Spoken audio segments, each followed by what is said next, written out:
こんにちは。ボンバットファミリーと私たちのライブ放送へようこそ。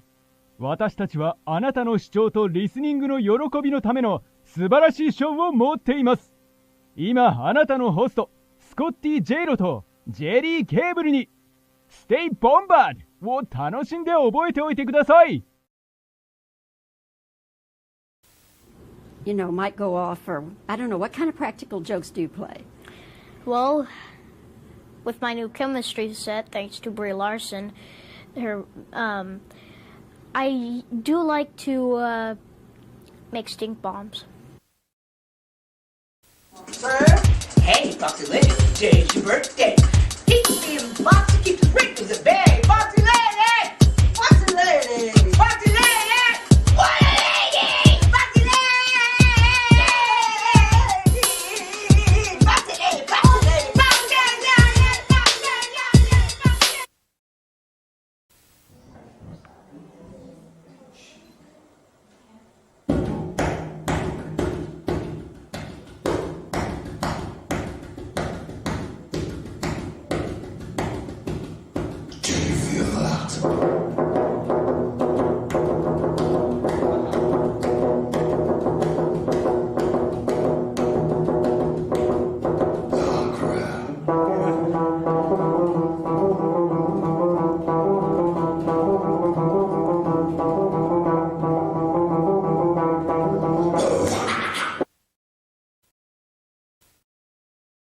Will get cancer in the butthole. It'll burn and burn and burn. They won't be able to sit down because of the burning in their butthole. He can't sit down. He's got a burning in his butthole. He's got a fire. He's got a flame coming out of his butthole. God's going to have a flame coming out of your butthole. You're going to have a flame coming out of your butthole. If you thought that AIDS was bad, you ain't seen nothing yet. What do you do with a bunch of cops like these? One's a kleptomaniac. One's a compulsively violent ventriloquist. One's addicted to danger. And their leader's a transplanted Cajun who makes up his own rules as he goes along. What do you do with a bunch of cops like these? Give them a psychiatrist and pray.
Welcome to the Bombadcast.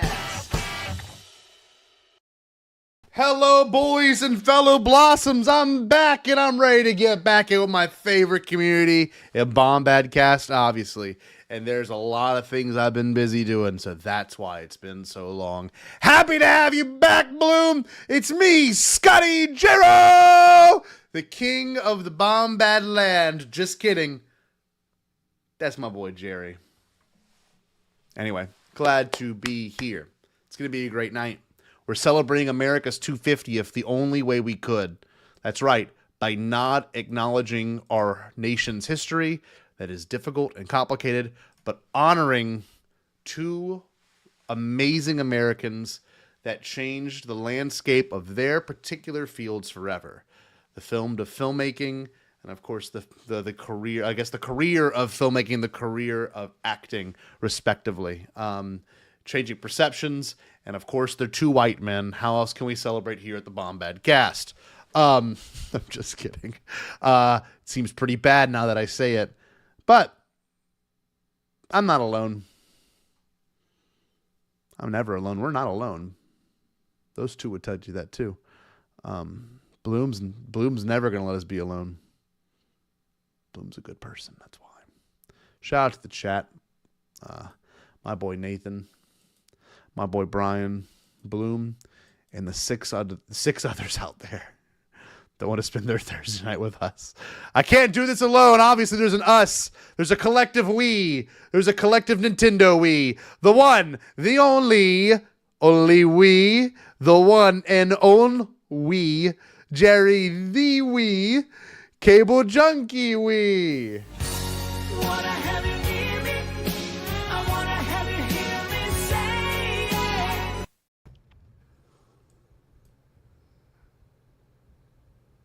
Hey, what's up? How's it going?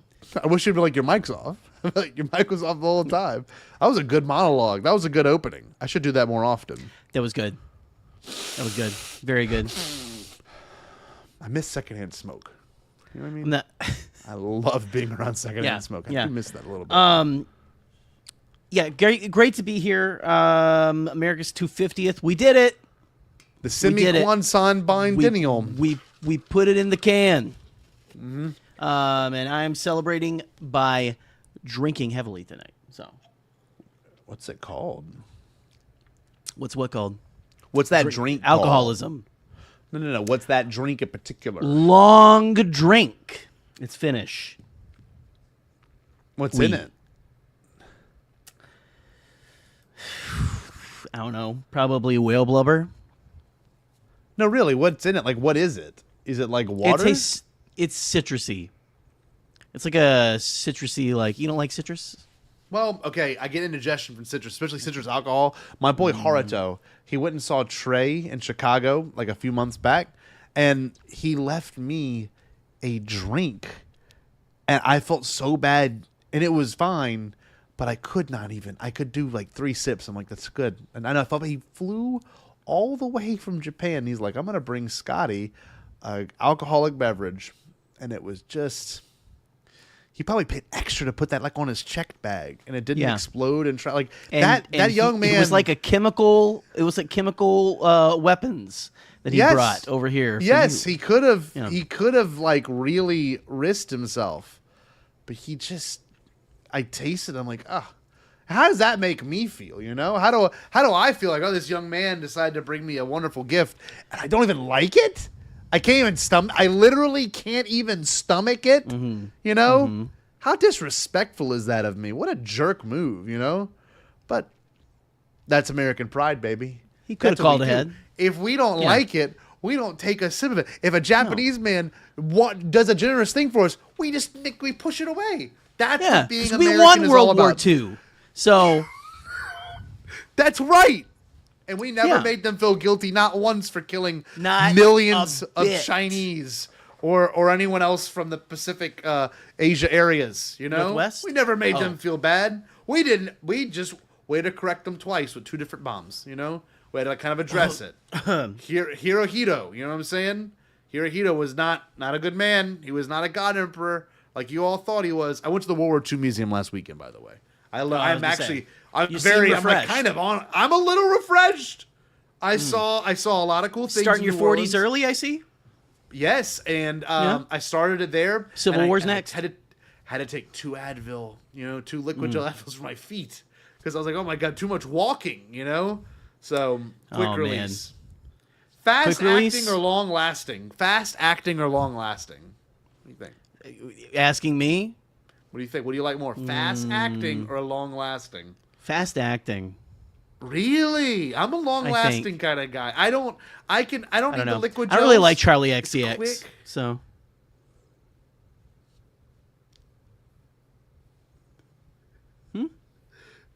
Oh, and look, right as we go live, the 9th Jedi trailer comes out. Like literally right as we go. Let's watch it. You want to watch it? Let's watch it. Hold on.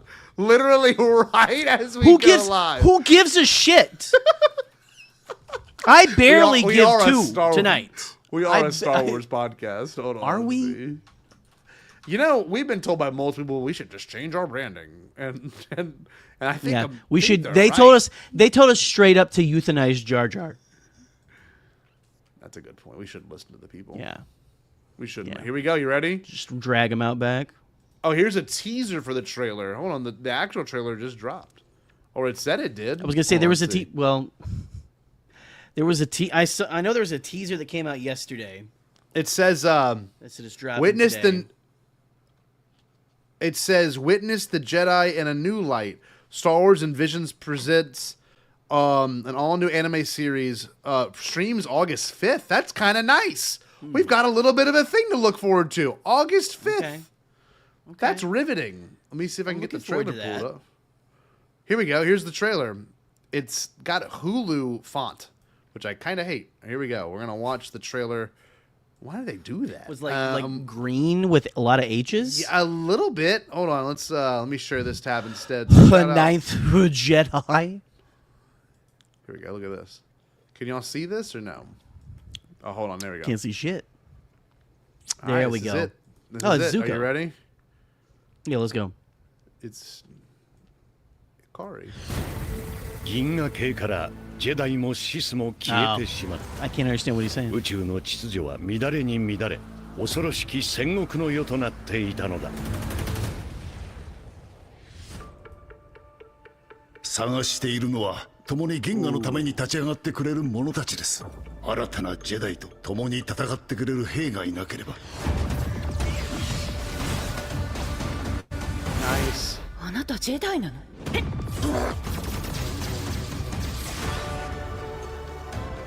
我が名はナワーム銀河の秩序をもたらす者 Oh, that looks cool. ナワームを止めたいだけですカイバークリスタルを兵器に使うだって。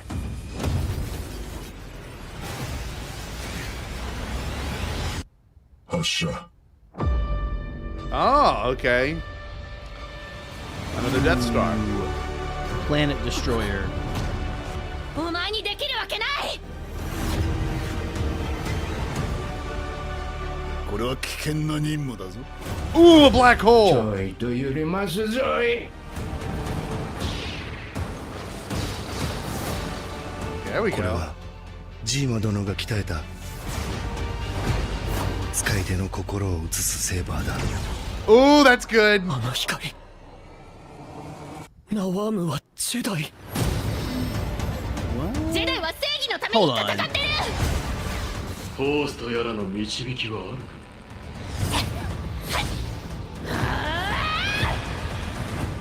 そういうお前は正義とやらのために何人殺した Whoa. Uh-oh. Oh, that's cool.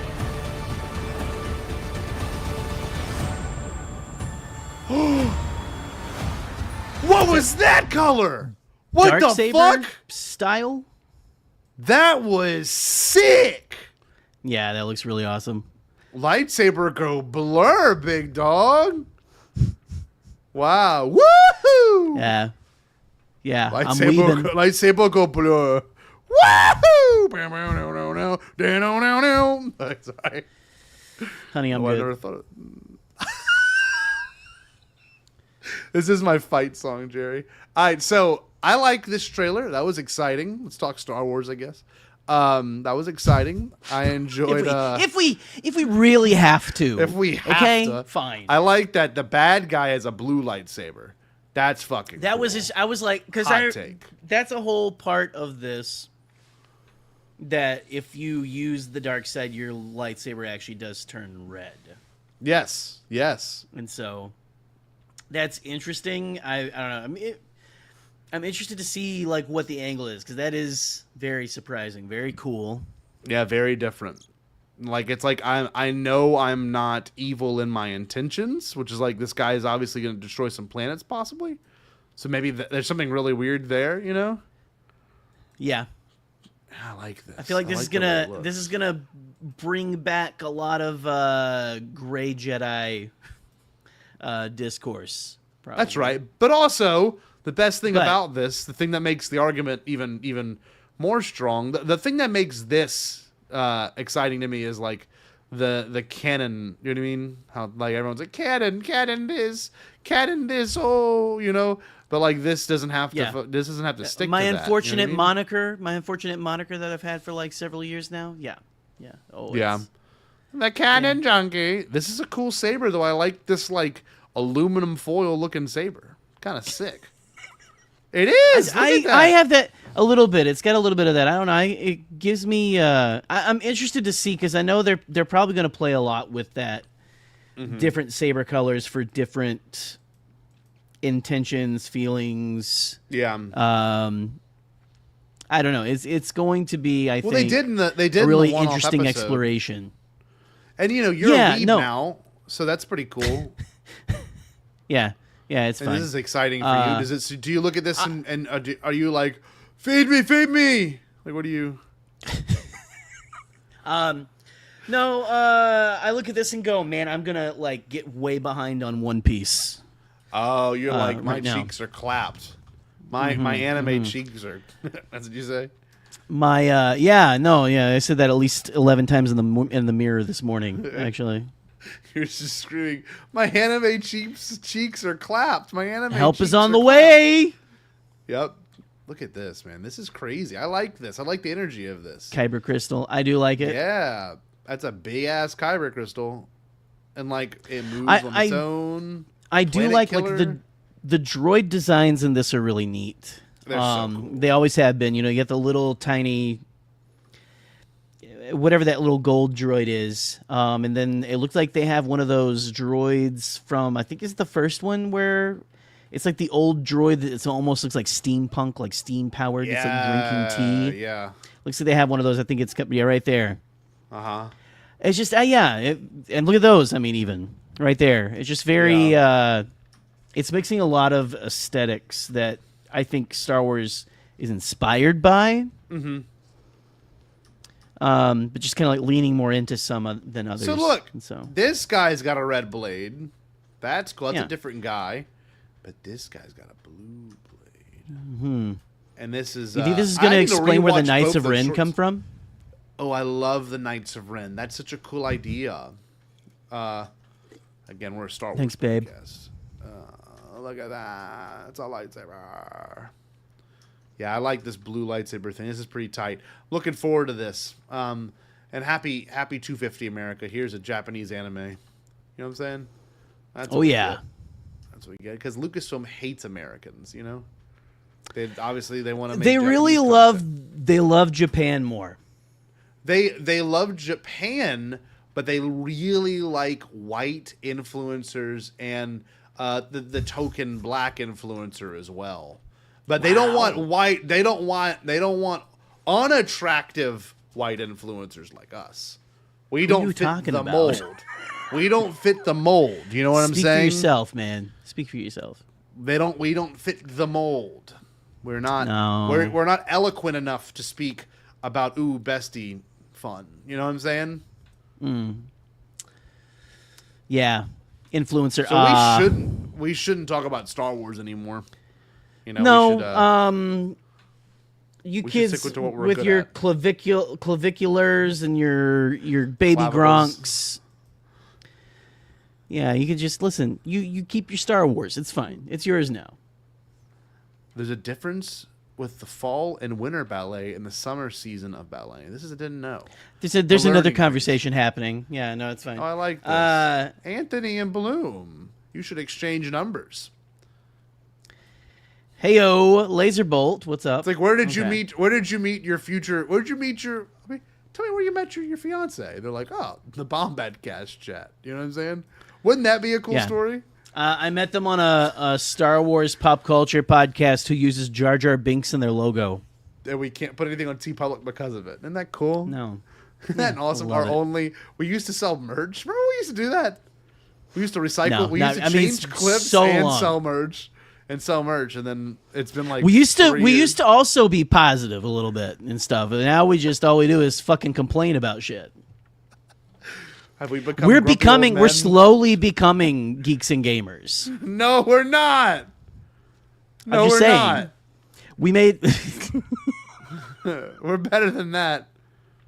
Oh, That's true. I wonder too. I wonder if Jeff Bergman can imitate Robin Williams.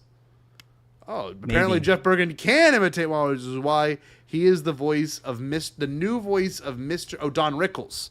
He is the new Come voice on, man. of Mr. Potato Head. Yeah, exactly, man. What the H, dude? Here we are. We're about to do our thing. I'm excited to have this discussion. I started listening to this, and I said, no. This should be saved for a Bombadcast live stream where 10 people are going to watch this. So let's give the 10 people what they want, and let's give ourselves what we want as well. And we love those 10 people. We wouldn't be doing this if it wasn't for those 10 people. No. Would invite them all to a small gathering. We're gonna go to the pool at my apartment complex. Do y'all wanna? Well, I don't think we don't need permission unless it's 15. Yeah, that's right. We have to sign a waiver. Yeah. Let's see. Just finished watching interviews of a young indie named Kara. Just finished watching the adventures of a young lady. Hold on. I know. Everyone, I'm like, since you read it like that, I watching can't read it. The adventures of a young lady named Kara. Because you said young indie. I saw indie, not lady. You said young indie. I saw it too, and then like it started to change. You just like kicked the side of my fucking dyslexia with that. You just took it and went. Hey everyone! Just finished watching the adventures of a young lady named Kara. I don't quite understand what's Kara. Kara, He's talking about Supergirl. He's talking about Supergirl. You uncultured. I honestly, spit. I agree. Spigot. I couldn't remember her name to save my life. I kept calling her Supergirl after I saw the movie. Fellowship of the Ring. Yeah. Yeah. No. Cara Dune. Okay, let's watch this. Cara Dune. Okay, Kal-El. so we're not the only people that did. Millie as Kara. I like Supergirl as well. I like where she was super the whole time. Okay, since the last time I've tuned in, I've seen toys. Okay. That's good. Me too.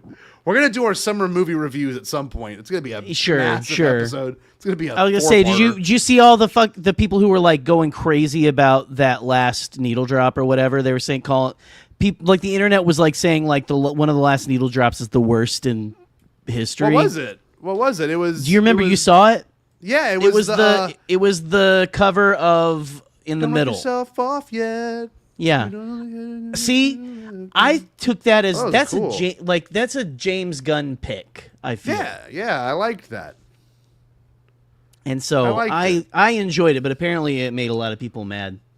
So Grumpy Monkey. They were like, "You should have just used the real one." It was so. Here's my deal. I enjoyed it. It fit the moment better, I think. I saw Supergirl. If I were to show you my interest in this movie, I had no interest in it. I just wanted to go see it. I had enough to go see it in theater, which I have AMC list so I can do. The movie started out at a very low point. I'm like, I am not liking this. This was not for me. I didn't like the Star Wars bar scene. No, not enough women. Not enough for me to look at. But no, I'm kidding. So, real talk. It started low. Geeks and Gamers, here we are. But, I was very surprised with how much it went up. By the end of it, I'm like, I love Supergirl. I love the little girl. And I love Crypto, whose name I did remember. I enjoyed that. Everyone knows the dog's name. I enjoyed very much Jason Momoa's take on Beetlejuice. Really like that. Because that's all that was. I know the character of Beetlejuice. I know the character of Lobo. Oh, what the fuck? I've known. I've known of it. I'm not really a Lobo fan or anything. I saw him in like the Superman animated series back in the day. Yeah. Like the old the whatever the one that was the same as like the Bruce Timm Batman animation. Yes. And like yes. that was the extent of my knowledge. And everyone's like, "Oh, Lobo."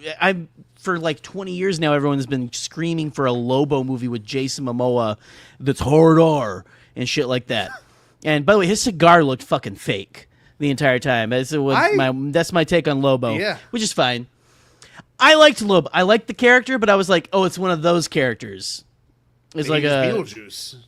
It's a. He's well, like, I mean, I got a flying motorcycle. I gotta like a motorcycle. And yeah. I like. I'm a big tough guy. Yeah. That's just how he gave, you know. No, I'm not besmirching him. We're just not familiar with it. I like it. I want to see him. I like Beetlejuice. I like Beetlejuice too. I like DC's Beetlejuice. I just wish instead of riding a motorcycle that a woman was riding him. You know what I'm saying? I wish Supergirl was like, all right, let me pull aside my Supergirl underwear. Oh my God. Just kidding. Trying to push Jerry here. I turned 30. That one scared me. No, but real talk. Like the movie, was not vibing with it at first. The middle came, I was intrigued. I was drawn in. By the end of it, I'm like, well, I can't wait to see that again. When it's on HBO Max at my home. But it did get me excited to see Superman back on screen quite a lot. Yeah. I was like, David Corn's sweet cheeks. You know what I'm saying? He's got the sauce. He is riveting. I was like, he's just got my attention the whole time. I love the flashbacks. The flashbacks were tremendous. Oh, the flashbacks were great. You saw some good stuff in the flashbacks. See, oh my God. Spoilers for Supergirl, I guess, if you haven't seen it and everything. I like that they did for her basically what, since the twist with Kal-El's parents, with Superman's parents being Bradley not Cooper. of kind, not of a kind nature, and having hers be like basically what we've been used to for Superman. That's right. And the different trajectories they end up on, like her growing up with them for a long time because they, which I'm not as familiar with Supergirl's like actual comics origin and stuff, so I don't know how close that is. Chris might be able to tell us in the comments a little more. Supergirl was super great. That's my. It was that's fun. My review. I really liked it. I was moved in a few moments. I was actually moved in a few moments. The stuff with the parents was great. Yeah. The whole ending battle at the opening planet of Rogue One was sick too. I really liked that. Yeah, that was That did not look like the opening planet of Rogue One. That was literally the same planet. It did. Hold on, this might be a spoiler. I like the sun's moment. I was like, that was a good little twist. I'm like, that's when I was like, okay, that's like the beginning of Act 3. I'm like, this is the shit. Like, I was like, I'm enjoying it. I'm liking it. Wow. I know it started out with, this is an okay experience. Yes, it was just like, Iceland. Iceland. Never read that out loud. Icky-land. You wouldn't think it. That sounds silly. Iceland. Right. I thought it said Young Indiana Jones. Young Indy is what I thought it said. Let's see. Moana. Look, we got to get you on A-List, Bloom. AMC A-List. 4 movies a week. $30 a month, just about. It's so worth it. Not even. I think it's like $26 a month. You can only choose the plan that just has your state in it. Oh, I didn't know that. If you look, there's tiers. And the highest tier you can go to any AMC, the lowest one you can go to these, like, it's a lot of states. It's a lot of states. So anyway, check it out, Blue. Let's get the A-List going. All right. I think you're lying. We're here to watch this and comment on this because that's what you want to do on Thursday nights. We're going to talk about Robin Williams, George Lucas. This is an interview I have not listened to the whole thing of. Eric Cotterman, friend of the show, sent me this link and said, I think you'd like this. Check it out. They talk about things in the future, which is right now, and a lot of what they say is factual. So the only details I could find on this is it's an interview from the year 2000. So this is post Phantom Menace, pre-Attack of the Clones, probably like gonna start shooting Attack of the Clones soon. But he may even say that in the interview. He may even say that in the interview, so I'm not sure. I was gonna say he's got his Phantom Menace hair, is what I feel like George has. Yes, he does. He's got the He's 2000. firm in the prequel. Yeah, year 2000. This is the only photo. This is the only photo of this thing that I could find with my extensive research, and you know I actually did some extensive research. No, I was just yeah. That was that I could find from this, and you know what the worst thing is? You asked ChatGPT. Other podcasters have actually covered this same stuff, but they used and rendered AI photos of these two men together. Which I will say, I know mine's not the best graphic design, but fuck them for doing that. This is very simple. I found similar lighting. I found nice photos of them, you know, kind of in their older age, and Bombad 250, you know, made the logo, found the matching font, did all that. I'm just gonna say, didn't use AI. So if you go look up any of them, they all have terrible AI. Yeah, you know? put a little you know, work into it for sure. That's right. I pulled. I mean, it's the canvas panties aside. Right, and you stuck Just your like fingers Lobo. just right in there. That's like Lobo did. You know what I'm saying? Exactly. Yeah. But no. You know, it's Appreciate the y'all for the 250th birthday of America. You know, good fucking give a damn. Let's go. Yeah, that's fuck right. Moana is not my favorite Disney princess. I don't even see Moana as a princess. Tiana all the way. She's Moana the leader. Can go She's ride like that sailboat to hell. Tiana's she is the one. Tiana's my Cajun Tiana. queen. Oh, I was gonna say. That was it. I was in 8th grade. I graduated Play for the home middle team. school when that came out. I saw that in theaters. Night one. It was sick. Mm-hmm. I like the Cajun Firefly. I like the alligator that plays the trumpet. I like the Voodoo Man. I like John Goodman playing himself. I love the little girl. You know what's crazy? You know what takes that piss me off? Here's my soapbox here on Princess and the Frog. That Southern Belle, I forget her name. She got everything she wanted, right? You know what? Her mom's dead. She's an orphan too, okay? Let's just let that sink in. Maybe because daddy's got some big money, he can spoil on his daughter. He wants to have a normal life too. Beignets. Just because she wants to be with the prince of Maldives, or the hell it's called, Maldania. I mean, be so for real, you know what I'm saying? Tiana is goated. Tiana would kick Cinderella's ass in a cook-off or in a fist fight. I'm telling you, Tiana is goated. Tiana may only have her ass beat by one before her, and that's the redheaded chick from Brave, because she's crazy. All redheaded women are crazy. I mean, Elsa has superpowers. Elsa's woke. Still not beating those GG allegations. Here we go. Let's listen to this. You're gonna love this interview, by the way. I like Wreck-It Ralph. Wreck-It Ralph. That's my princess. That's my Disney princess. That's right. Or Vanellope. I'm sorry. You don't want to take it away from her. Let's watch this. Hearing this makes me miss Robin Williams, number one, but also makes me miss, because young George kind of had like, it's a little bit of a thing. So you're gonna watch this, and the quality of the audio is not great. I tried getting it to be cleaned up. I used some software. It didn't work. We're just going to find the one that's on YouTube. Does it sound better, at least, than what's his name? Does it sound better than that Ted Bundy interview and stuff, when he was interviewed by the guy from Focus on the Family? What? Ted Bundy? I don't. Prolific serial killer? I don't watch Ted Bundy interviews. Prolific serial killer. Do you watch those? So you're saying it doesn't sound better than that? I don't know what that is. I don't know what that is, buddy. Just answer the question. Okay, it doesn't. Does it or does it not sound better? Than James Dobson interviewing? Does it? Prolific serial killer Ted Bundy days before he fucking dies. You said does it or does it not, and I say does it. It does. Does it? You said does it or does it not? Does it? Does it? Does it? So it does. Does it? Not it does. Does it? Okay. Does it? All right, we'll continue then. Let's listen to these. Ladies and gentlemen, from a galaxy far, far away, Actually, a county very nearby. Marin. George. Lucas.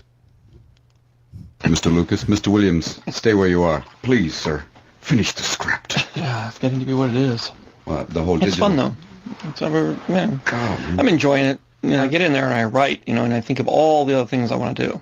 You know, so that's all basically what I do is I sit there and I come up with all these other ideas of things, not what I'm supposed to be working on. Do you write those down? Oh, yeah. No, That's bass, by the way. I'm going to pause it. We're going to interject and pause. That's a very true statement. I feel that every time I go to work. I'm like, I'm going to go home and just knock everything out. I'm going to buy a mixer off the internet and just mix stuff with it. And here it is sitting here. I'm like, I'm overwhelmed. How does it work? You know? And I'm at my work. I'm like, oh, fuck yeah. I'm going to have a great night tonight. And I touch it, and I'm like, it's too confusing for me. The BPMs don't match. That really is. It kind of does sound like it sounds. Yeah, Woodsy. It does sound. It sound. Woodsy. It sounds like the Nixon Frost interviews. It just sounds a little, or it's like Nixon's secret tapes. You know, just like the. It's kind of cool though. Yeah, it does sound like from the Watergate scandal for sure. Yeah. I have a whole book full of notes and. What were those like? But they're other ideas. Yeah, other ideas. It ranges from the ridiculous to the sublime, and you know. Now that you're here, I can ask you because one of my brilliant ideas was to take. By the way, this is the part that made me want it. This is the part that made me want to talk about this with you right here. One of my brilliant ideas. Take Howard the Duck. And redo Howard as a digital character. Much better. You know, and then get a better voice. Yeah. Somebody such as yourself. He loves his Howard the Duck. Yeah, and to the same movie. You know, just do exactly the same movie. Just pull him out of the scenes. And bring it back again? No, and just pull him out and put this new character. I mean, put a digital version of him in there, and then have a new voice. You know, a better voice, and have him, you know, have the voice sort of play off, and then. And then, you know, bring it back. You know, Howard the Duck Special Edition. Okay, so what would that have been 2D or 3D? Because 3D animated the year 2002, I guess, when it came out. Howard the Duck. Yeah, that seems terrifying.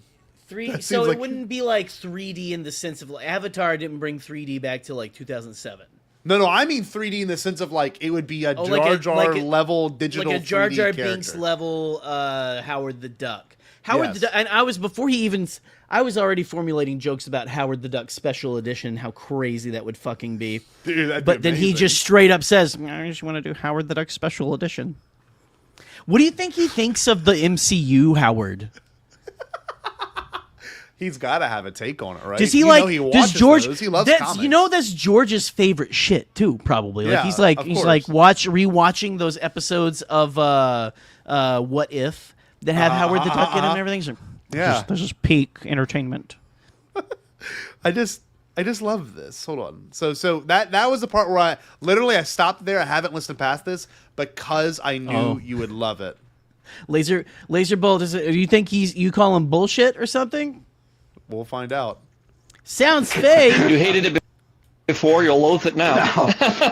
Once again, Howard's back. Yeah. He's different. Make it more like this. How are you? Real New York Duck. What are you, crazy? What happened the first time? Who was the little guy in the suit? Shut up! I don't. Yeah, that's what happens when you sit in a room too long. You could bring back, and I could do Popeye again. I swear, this time I can make it work. Yes! And this time I can have both eyes open, like the manager who called and said, "Rob, can't you open your other eye?" "No, Charlie, he's got one eye." You can do Popeye, the digital. I can swear it'll work again. God, I could go back. There's a couple I could do again. That's sick. I've never seen Popeye, by the way. The movie with Robin Williams. Never have. So you can go back and digitize it, and so you see all the digital possibilities of all the stuff you made in the last one. God, the complete characters, complete. Well, it's happened now, so it's like it's real now. Very. Yeah, you can do it. You can make really very realistic looking characters. I mean, we can do, you can do humans. It's just that nobody wants to bother. Because why? I mean, it's like... Yeah, I mean, there still is, it costs so much to make, a human face, the angles and the skin textures. And I know that Jar Jar Binks is probably the highest paid actor in Hollywood. And I would think he's probably very, very close to Stuart Little.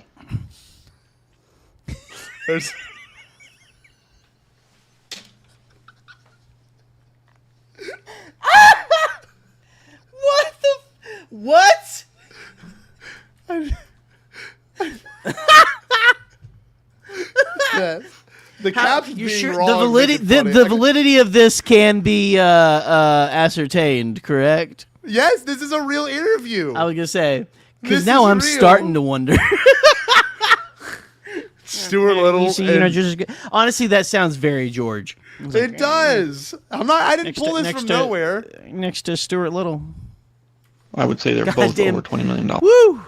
That was funny. Stuart fucking Little being our neighbors. All right, hold on. Let's go back. Wait, he doesn't even mention. Wait, hold on. The highest paid actor in Hollywood. Had Gollum been had Two Towers come out yet? 01. So no, it hasn't. Okay, so that's why. Okay, because I'm like, why Stuart Little and not Gollum? But Gollum is still in the way, a year away or more. 01, So, 02, and 03, right? Isn't that the Yeah, 01, 02, 03 is it was the first time it felt like someone had attempted to do just a boom, boom, boom, one each year, kind of a thing. So, and I would think he's probably very, very close to Stuart Little. I would say they're both over $20 million just for the character. Serious, and no trailer. And no trailer. And no trainer. No, but you have to have an actor, and then you have to have an animator, and you end up with 5 actors. That's why it costs so much. Oh, I mean, you have to have one actor doesn't get the $20 million. It goes to about 30 different actors. Team Jar Jar. But you still have to have an actor. You got 2 key people: the animator and the actor. And those 2 people really create the character. Did the 2 guys work together a lot on Jar Jar? I mean, yeah, they were. They knew. Yeah, they would. But what happens inevitably is the animator takes off from the actor, because we'd photograph the actor, and then they would just, kind of cool copy what the hearing actor would. George talk about Ahmed Best and Rob Coleman here. That's what he's talking about. It's kind of sick. Right. He's doing. And it's like, I don't know. This is real. I hope people are really don't. No, think it's real. I was just giving you shit earlier just because I don't think that they could be neighbors with Jurassic Park, because I think that Jurassic Park they would for one thing, Stuart Little would be gone. Yeah, he would be eaten by the smallest dinosaur possibly even.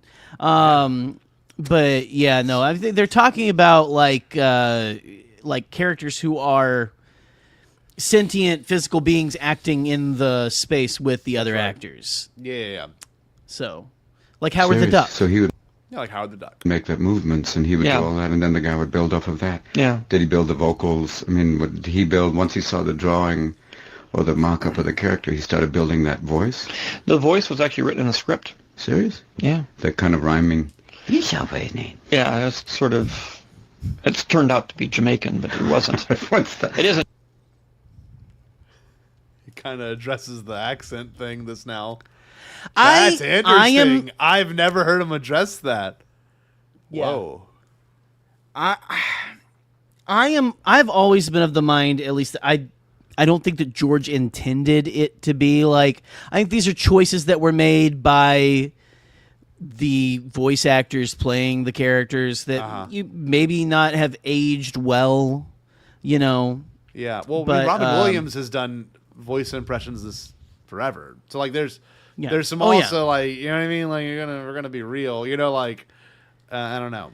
This is if you go back even 10 years, you'll find some stuff that was, it's just not, we've learned since even in the last 10 years exactly about some of this stuff. So Jamaican by a long shot, but if you're a Jamaican, Jamaica, I walking away now. I just don't understand this Binks character. Everybody else I can understand, but give out to me some queer time. Yeah, very strange voice. Jar Jar working up the time the way queer fine. Okay, well, I gotta go back. That's when you hear the full exchange again. It isn't Jamaican by a long shot, but if you're a Jamaican, Jamaica turned out up with the character, he started the vocals. I mean, would he build, once he saw the drawing or the mock-up of the character, he started building that voice? The voice was actually written in the script. Serious? Yeah. That kind of rhyming. Yeah, it's turned out to be Jamaican, but it wasn't. What's that? It isn't Jamaican by a long shot, but if you're a Jamaican, Jamaica, yeah, I walking away now. I just don't understand this Binks character. Everybody else I can understand, but Give out to we some queer time. Yeah, very strange voice. Jar Jar working up the time to we queer find Luke Skywalker. Jar wheeling, I walking away. It was amazing to see the people's response to it. It's a totally created. Wow, he just cut right. He just That's goes like us. from Jamaican Jar Jar into like, wow, you know, we our craft really is. It really is a craft what we do. Yeah. I wonder what to say. Hold on. Creature interrelating with humans. Yeah. Seamless. It's funny. I mean, the fans hated it, but the fans hated Jar Jar before the movie even came out, before they even knew what he was. Why did they hate him before? They don't like comic sidekicks. They just can't take it. You know, in the first film, nobody liked 3PO. They couldn't stand him. You know, it was like, you know, the most repulsive character ever created on film. And then we went on to when we did the Empire, nobody liked Yoda. You know, you can't understand what he's saying. He talks backwards. Syntax have none. Yeah, it's like it's terrible. And then in the third one, they hated the Ewoks. They just couldn't stand them. They were too cute, too fuzzy. They wanted gremlins. They want nasty. Well, they want something nasty and mean. And so it's sort of inevitable that the smallest, sort of goofiest character gets despised. You know, hated by because they want to. A lot of the fans are sort of into Terminator 2. And it's like, how dare you make this into a children's film? I say, hey guys, can't you have everybody look like Darth Maul? Yeah, that's exactly what they want. I want a Maori and a mime combined. They want everybody to be mean. They want to be mean. Welcome. R2-D2, can't he have a small razor? No. That was amazing because, like, it was like the classic Laurel and Hardy with R2 and CP3O. Yeah, no, they're CP3O. PCPO. Did he say CP3O? No, what did he say? Hold on. PCPO? What did he say? Hold on. He messed it up. PCP. Oh, my bad. PC. Mean. Welcome. R2-D2, can't he have a small razor? No. That was amazing because, like, it was like the classic Laurel and Hardy with R2 and CP3O. Yeah, no, they're CP3O. You know, now you've done it. What do you think we're going to do now? Yeah. You've gone too far. That's exactly what it is. I mean, obviously, we're trying to make it non-generic. We're trying to make it so that it's relatable. Yeah, so that you can't say, well, this is this and this is that. It's just an accent. You got to have an accent because you can't have people coming from all over the parts of the galaxy and all speaking perfect English. Good evening. Yeah. They're like the old war movies. My name is Heydrich. I'll be your general this evening. Damn, English have landed in Normandy. Yeah, or the westerns. Yeah, well, I'm the chief of this tribe. And, oh, George doing a voice. What the chief is trying to say, as your scout and dear companion, yeah, and the Emperor of Rome is always, I am Emperor of Rome. Never. What are you doing? Yeah, I'm a Caesar. Hey, what do you make a salad? Come on! What are you doing? Get it out of here. Hey, omnia. Yes, Gallia est divisas in tres partes. Great! Let's march. I'm going to cross the Rubicon when I'm there. All right, fine. There's a building that. It is. It's a funny thing because we, right in the very beginning of the first movie, we decided to play with accents and try to mush, because I was dealing with English and American and everything. I wanted to sort of mush it into a lot of different kinds of accents since it was all over the galaxy and times, different kinds of dialects and different languages. And not do just everybody speaking, British. Yeah, it seemed like all the villains basically on the Death Star was all, Sir, Mr. Lord Vader. We kept the militaristic group a little bit more higher English than the. Yeah, they were very much Lord Vader. Yeah. Very sorry, Lord. Not like English sergeants. Lord Vader, it's all been done, sir. Planet's been destroyed, sir, as you wished. Or one Scottish stormtrooper. Can't go in there, sir. The doors haven't been blown off yet. That didn't happen until Andor, which is kind of wild. Yeah. They didn't start doing the accents and the stormtroopers until we had a fat guy cause an uprising. Ain't that always the case, Fat ass. That's how it always goes down. Some fat ass ruin it for everybody. With the beret. Some fat weirdo. Get it out, buddy. Get it out, fat weirdo with the beret and with your Irish accent. Oh, what was that? What was his name? She can't take much more, Lord Vader. What was the guy's name? The fat guy who What was guy? friends with the incel from Andor. What are you What's the name talking of the about? The fat guy? The fat guy that was friends with that other guy. The guy he's involuntarily the fat guy celibate. That was friends with the incel. Every incel? From Andor. And their best friend? No, the incel with the boyfriend, with the girlfriend. Cyril Karn. Oh, What was yeah. Cyril Karn's boyfriend's name? What was his name? What was his name? What was the Vice, sir? You have a riveting speech, sir. He's also the first. Yeah, riveting speech, sir. Shit. Shite. Shite. He Wait. said shit. He was like the first He one. did. Glyph. What was his Yeah. name? The socks guy. That's his name. The socks guy. Was that what he was? Yeah, is the sycophant. Hey, Google. Who was Cyril Karn's best friend in Andor season 1? Not even best friend. It's just like the guy that he forced to hang out with him. Oh God, the Google answered in the kitchen. No I'm looking best it up. friends. Yeah. Who is Cyril Karn?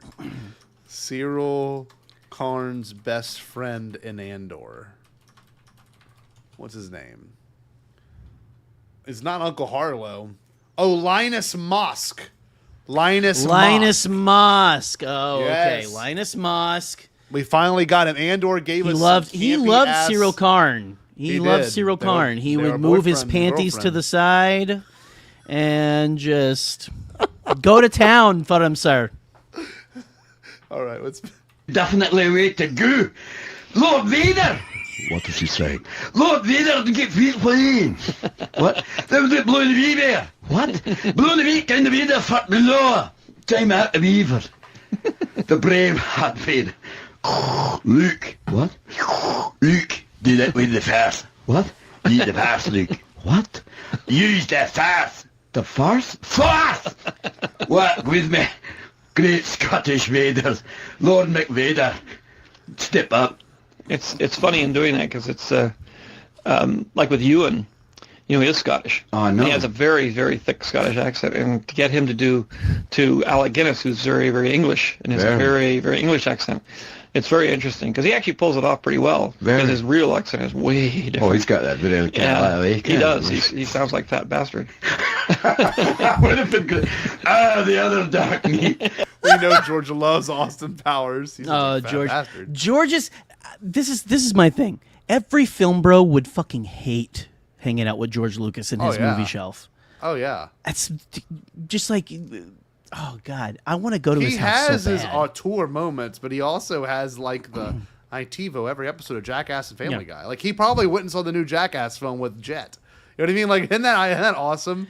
George sat through the newest Jackass movie in theaters. Is like, wow, that was hilarious. You know, look at him. He's hitting his nutsack. Like that is George. Like that man's covered in Don't honey. you There's a bear disparage in the the name room. of Jackass? Come on. Oh no, that's what makes it highbrow. You know. Okay, let's keep watching it. Yeah, taking an actual shit in a toy toilet. I loved that part of that one movie. Vader. That would have been great if Fat Bastard in the middle of that. Oh, ears! Hand me that boy! Bring me that Anakin! What are you going to do with it? Ah, you know what I want. I found it in the suit! Fat bastard. It's funny how people react to things like that. The reaction to that was probably stronger than anything else in the movie. What? Which is accents. Seriously? Because of people all picking out, like, you know. Yeah, like you said, they tried to playing they tried to sort of deal with, this is that and this is that, and it was the same thing with Watto, who was an Italian accent, and originally everybody thought it was Arabic. It was an Arab then some accent. people thought and it was then anti-Semitic 'cause yeah, he was then they Jewish. thought it was Jewish. What are you doing? Get away from me! It's like the old It's guy in like- the magazine but- shop. Kids don't touch the magazines. Accents don't make a stereotype. The stereotype has to do with certain characters, cliches, really, that are created that certain people fall into, and then the whole group gets painted with the same brush as the few. Really, how cliches and stereotypes work. I mean, that's part of the tools of a writer, and of anybody. I mean, even a comedian. Well, major tool. Yeah, major tool. I mean, that's basically a lot of the comedy comes out of the fact that we see a stereotype or we see a cliche, and it's funny to watch it. Right. Well, it's the same thing with directors. And why do all directors have beards and wear Levi's and a baseball hat? I mean, it's like, It's what a mandatory. Cliche. It's a cliche. What do you do? Stereotype. Do you have a beard and a baseball hat? No. I'm sorry, sir. Step away from the camera. Step away from the camera right now. You have to relax. Put on the beard, sir. Well, excuse me? I'm sorry, sir. When you can grow a beard, now you can step up to the camera. Christopher What are Nolan you would saying, like a Francis? Show him. Come on. You know, many would would wish that Marlon had been the voice of, basically, you know, you could have had him as Jar Jar, be it definite or Jack. I've always been waiting to see Jack in Star Wars. Use the Force, Luke. If not, you know, flirt a little. Don't be afraid. Who are your favorite science fiction writers? Writers that you grew up with?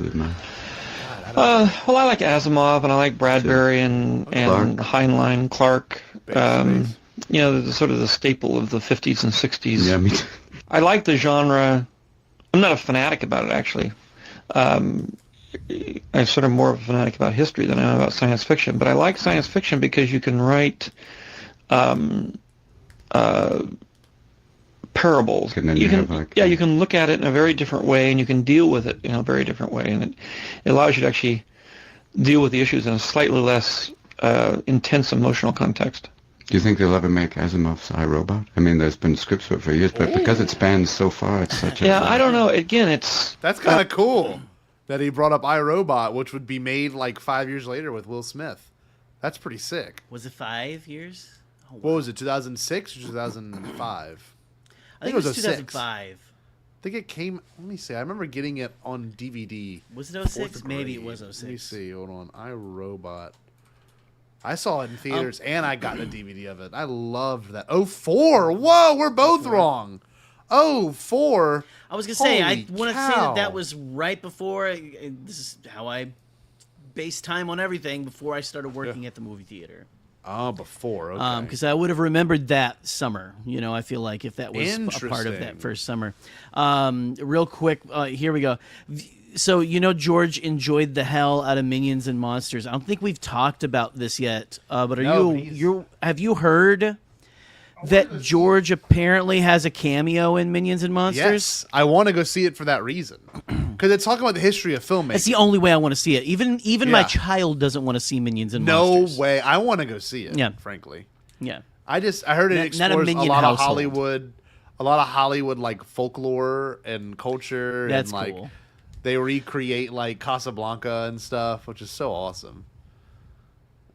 But yeah, no. Oh, it was 2035 when it came out. Minions and Monsters. I, Robot was 2035 when it came out because most movies. So I don't even know this. Right. When a movie takes place in the future, they have to release it in the time it takes place. So like, Back to the Future 2 wasn't released until 2015. Right. So what they do is they like have time. They actually have a time machine, thanks to the blood of the innocent and Satan, because that's how all of Hollywood works, as we know. Blood of the innocent and Satan. Why do you need both? Yeah. Well, I mean, you need that. It's just like it's the ticket to get on the ride. But yeah, then he can take you back to that actual time, and you can film in that time, right? Oh, and then bring it back to like a Back to the Future to 1985, 86, 87, whatever. 88, 89. Anyway, that's interesting. 88 miles an hour. So I'm a very strong believer that each art form is unique unto itself, right? And that movies combine a lot of different art forms, but it is actually a unique art form unto itself. Mm-hmm. The moving image and storytelling through the moving image is very different than a novel psychologically, because it's a novel is using language and film is using images. Mm-hmm. So just psychologically, there's a very different thing going on. Plus, you're hearing sound, and music is purely sound, so that your brain is actually reacting to in different ways to those kinds of art forms, and I just believe that cinema is very unique unto itself, even though it uses bits and pieces from all these other art forms. But it's not a play. Right. It's not a book. It's not a record album. It's a very unique thing unto itself, and it operates very differently. And I think that there should be a recognition But there's some literary works that are just brilliant literary works and should stay brilliant literary works, and they don't need to be translated into another field. That there are things you can do with words that you can't do with images. Yeah, there's like the imagination is so much stronger on that level. Yeah, and it's very valid, and it's and that's why really great books don't make great movies. No, mediocre books can make great movies because sometimes they're written as movies more than they're written as books. They're not written in a literary sense; they're written in a cinematic sense, and those translate into great movies. But that's not. Then the movie ends up better than the book, and it's like Star Wars. A lot of the authors have tried very hard to get the essence of the films into the books, but it's very hard because the films are written as films, and they'll never be as good in any other medium. I remember seeing it in a theater in San Francisco, and the first time that ship came over, there was literally this, everyone was like, wow. Yeah, well, it's obviously the first film has a different effect than all the other films, and now I'm just trying to complete the 6 and make it the 1, which is what it's supposed to be. Oh, George! It's a 6-part movie. Complete the 6 and make it a 1. That's badass. That's a cool line. I'm enjoying this interview so far. Are you enjoying it? Or does this interest you? It's fucking boring as hell. No, I'm joking. This is so good. I'm enjoying. If it's an actual conversation, it's like an actual conversation you're just kind of not sitting there with instead of no, it's not an interview. It doesn't feel like to me. Yeah. And so it's very interesting too with the time capsule that this is, right? Like I said, he's mentioning, do you think they'd ever make, I don't like music. I prefer goth muscle mommy with sweet. Okay. What's up, Septile? Me too, honestly. That's why I have to really I have to pull out the aux cord as soon as I get pulled over.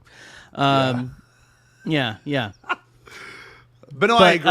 This is way more of a convo. It's really well informed combo. I did not listen to a lot of this. It's good. This is such a fun time capsule too, because you have I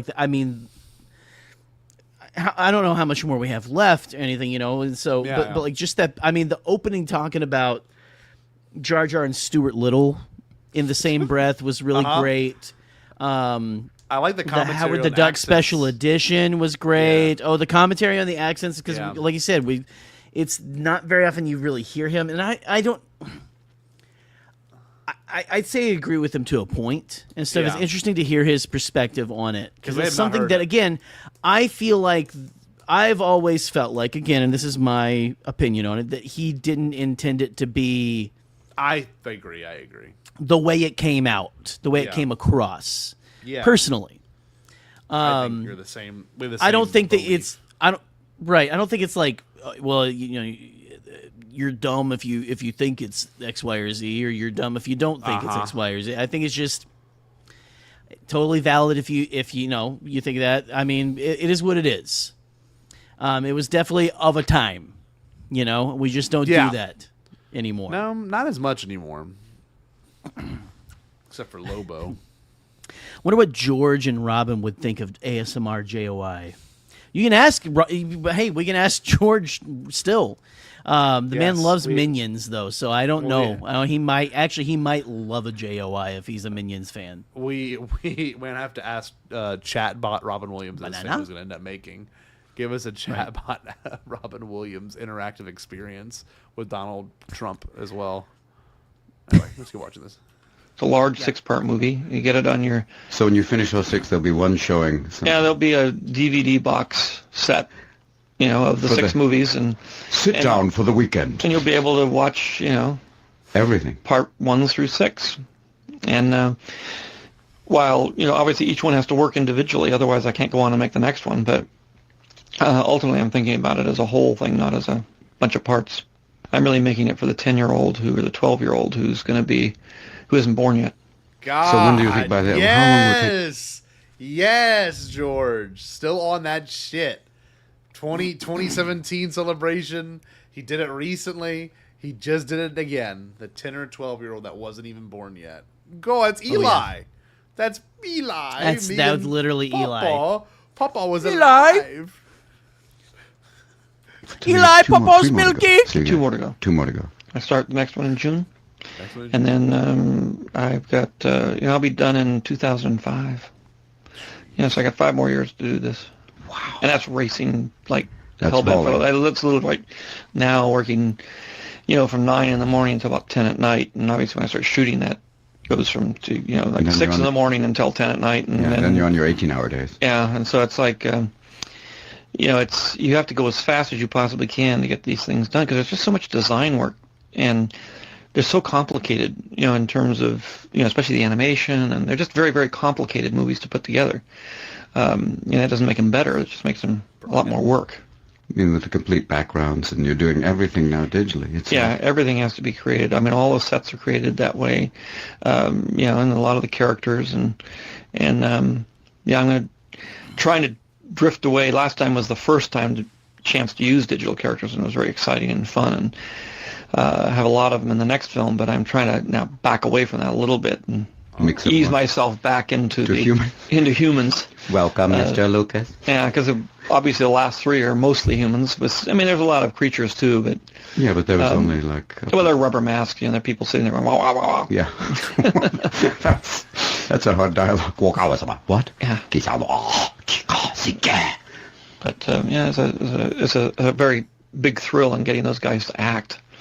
Suddenly now they can actually perform and have performances which they couldn't do before. Yeah, like you said, subtle animations have been created. I mean, complete character movement.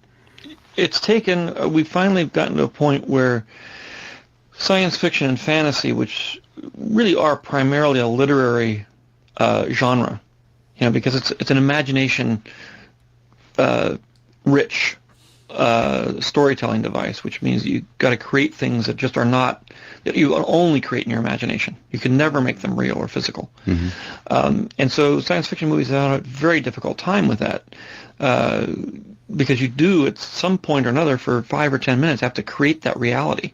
Which is where obviously special effects come into those kinds of movies, and special effects have been reasonably limited in what they've been able to do, especially with the sophistication of the audience. I mean, every year they get more and more literate in cinematic devices, and they expect more in terms of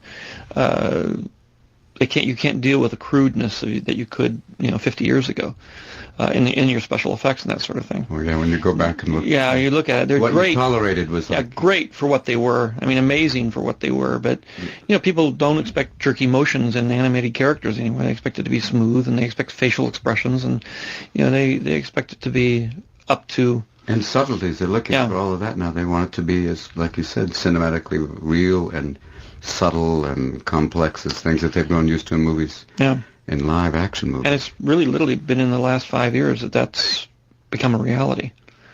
And we're still we're still sort of sorting it out, but it's like 5 years ago you couldn't do it. Where do you think it's going to go in terms of the technology? I like the whole exchange of dialogue there. That was some good stuff. Our comments had some good stuff. As here, Laserbolt said, J-Ro and Horton are the classics. Like, that's true. Go check out our video. Yes. With Laserbolt. Yes. Where J-Ro, just as racially insensitive as the prequels. It's great. Perfect. Imagine radio shows are being done now. As I agree, I would I would enjoy a long form podcast, but not a radio show. And a message from Tide, like that would be like the sponsors would be thrown in the middle of that shit. You know what I mean? Don't even listen. You're gonna get people started on the Cervezas Cristal bullshit again if you're not careful. Oh, I'm tired of that. Cervezas Cristal bullshit. Let's keep it going. The last 5 years and the next 5. Well, I think just go fuck myself. Digital technology is going to solidify and become. I mean, we're going to have digital films projected in theaters. We're going to shoot the films digitally, the next Star Wars is being shot digitally. A lot of low budget that allows films. immediate editing. You can. Yeah, I mean the thing is.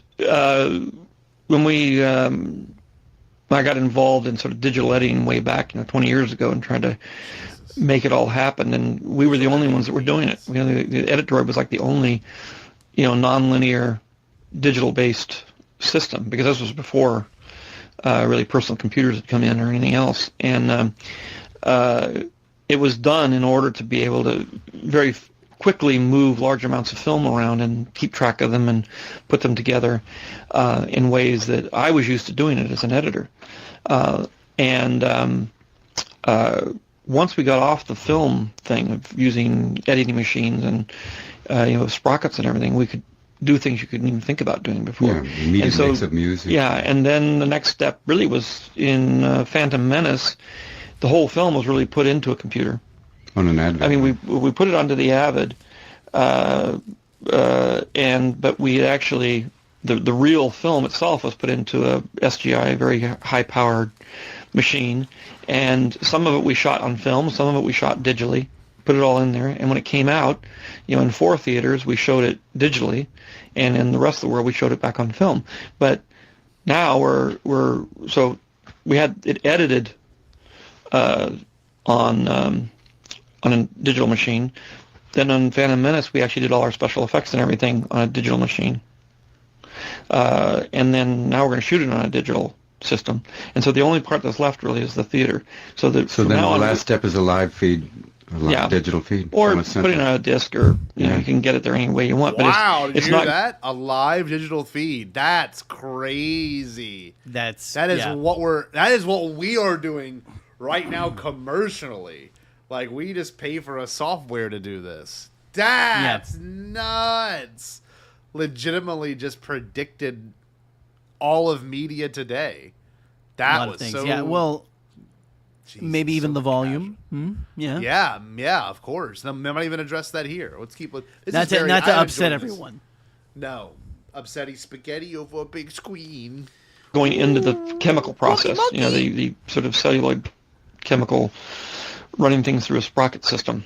So the chances kind of thing. Damage and the quality is better, and it's also it's converting it back and forth. It costs all the money and takes all the time. If you stay in digital to film, because what you do is you convert film to digital film, and just going back and forth. It's cumbersome and very expensive. And the chances of losing 12 reels like the first when the guy was born, I got a truck with Phantom Menace in the back. I swear it's in the back of the truck.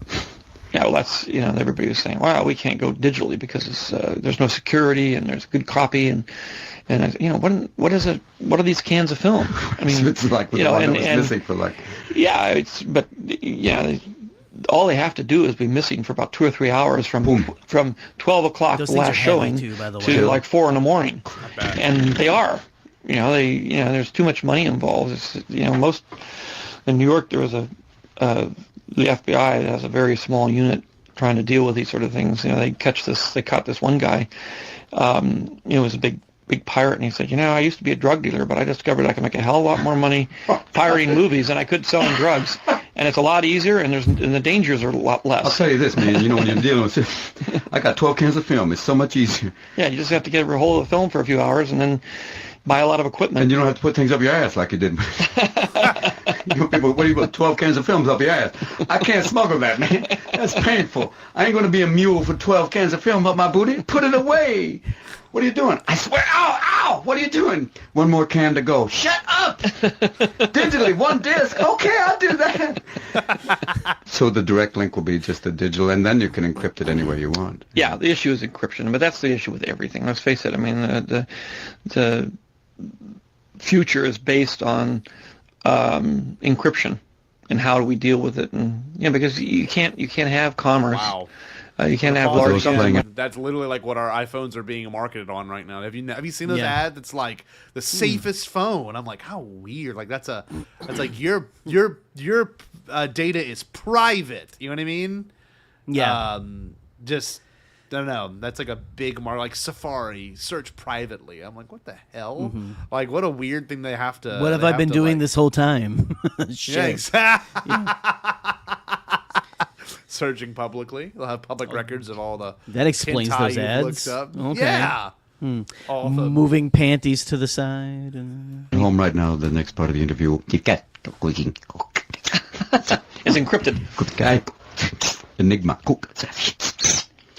But a lot of the growth is dependent on being able to secure transactions, which includes copyrighted material and everything else. Back and forth, yeah, because then it's like you said, the immediate the transfer process can be safe. Right. And there's, a lot of issues in copyright that are going to come up, that are already coming up. Half the world doesn't believe in copyright, and the other half does. Yeah. And when you get to Southeast Asia, it's like, isn't this? Yes. Well, it's China. As far as China is concerned, all art and all copyrighted material belong to the people. At all times. At all times, and the artists are paid by the state. You built Disneyland. No, it's not a Disneyland. Yeah, it belongs to the people. Belong to the people, as you know. It's a third world after all. This is different than small world. This is all better, and we have Mickey Mouse, but that's Mickey Mouse. Different character. And you go, instead of Country Bear Jamboree, it's Yankee Bear Jamboree. It's different. Well, that's one of the bigger issues, I think, because it really is going to determine in a great way the direction that the arts go. Well, look at the landscape we have now of literally, like you said today alone, Sony announcing no more CDs for your game. So you can buy them physically, but it's just going to be a code in a box. Yeah, well, and they're saying by 2028, right? Mm-hmm. They're not going to be they're not going to be printing any more discs. Sony won't, which is just So you no longer own the game at this point. The game is a digital version of what you it's everything we're dealing with now with like Alden said it earlier and on the Blathering I was listening in, he was like there's two different ways of pirating now, you know what I mean, there's the Robin Hood way and then there's this way. It's streaming in its own way is kind of like pirating, but you're paying the artist 0.5 of a cent or some crazy shit, right. 0.0005 every time you play a song by them. And the only way to be successful now is if you have millions of plays a day, that could generate you maybe $10,000, right? Well, what I'm saying is it's crazy how they kind of predicted and talked about that. China, I didn't know that was part of China's, I guess, artistic landscape. I had no idea. They don't believe in copyright in the same way that we do. I don't know if it still holds true. I don't know if it still holds true. It is from the year 2000 after all. But, here we go. Brady's saying now copyright is like a dual track system.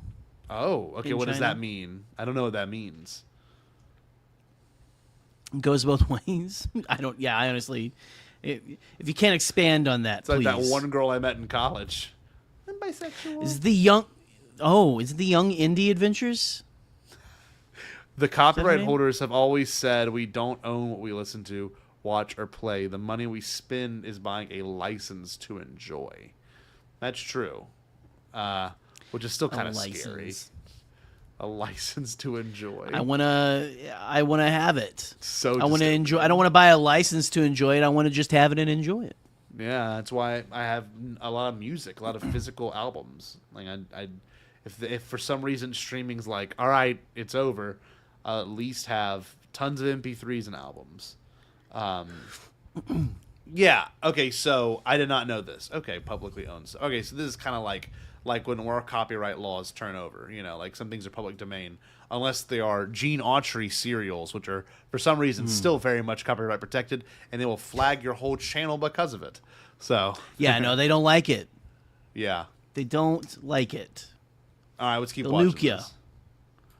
How that works out. I mean, it's especially true in the area that I'm in, which is film, where you have films that are very, very inexpensive, and they can survive in that environment. But any films that are big, Blair Witch can work that way. Because Star Wars can't. Marketed because it was marketed even towards where the hits from the website were.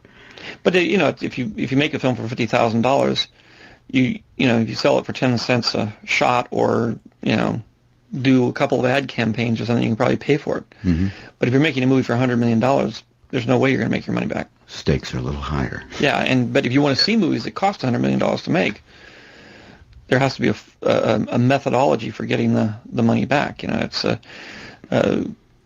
funny. The press comes, they look at the success of Star Wars and they go, "Oh, this is very successful," and gosh, he makes hundreds of millions of dollars. They forget that. I could take that money now and spend it on the next one, which is going to cost hundreds of millions of dollars. It doesn't just sort of go into somebody's pocket. It actually goes into the next movie. Coming back. Yeah, it's like, it does. You have to come up with the money to make the next one. Seed money.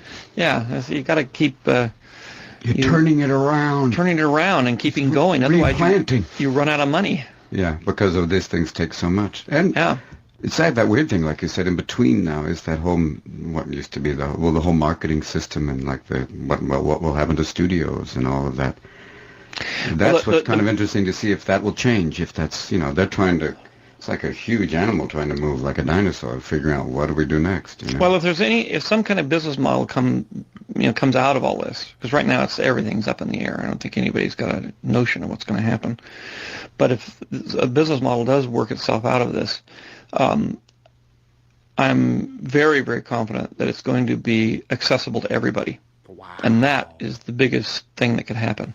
Wow. I mean, that's literally what I do when I get home and I open up my Amazon Fire Stick. It's just like everything I could possibly want's right in front of me. God bless. This is interesting. He really is just like... He knows he's a futurist. Truly, but like a practical always futurist. Has been. I'm a futurist, but I have like such ridiculously high hopes that could never happen. In my lifetime at least. You want to be sucked off by a computer.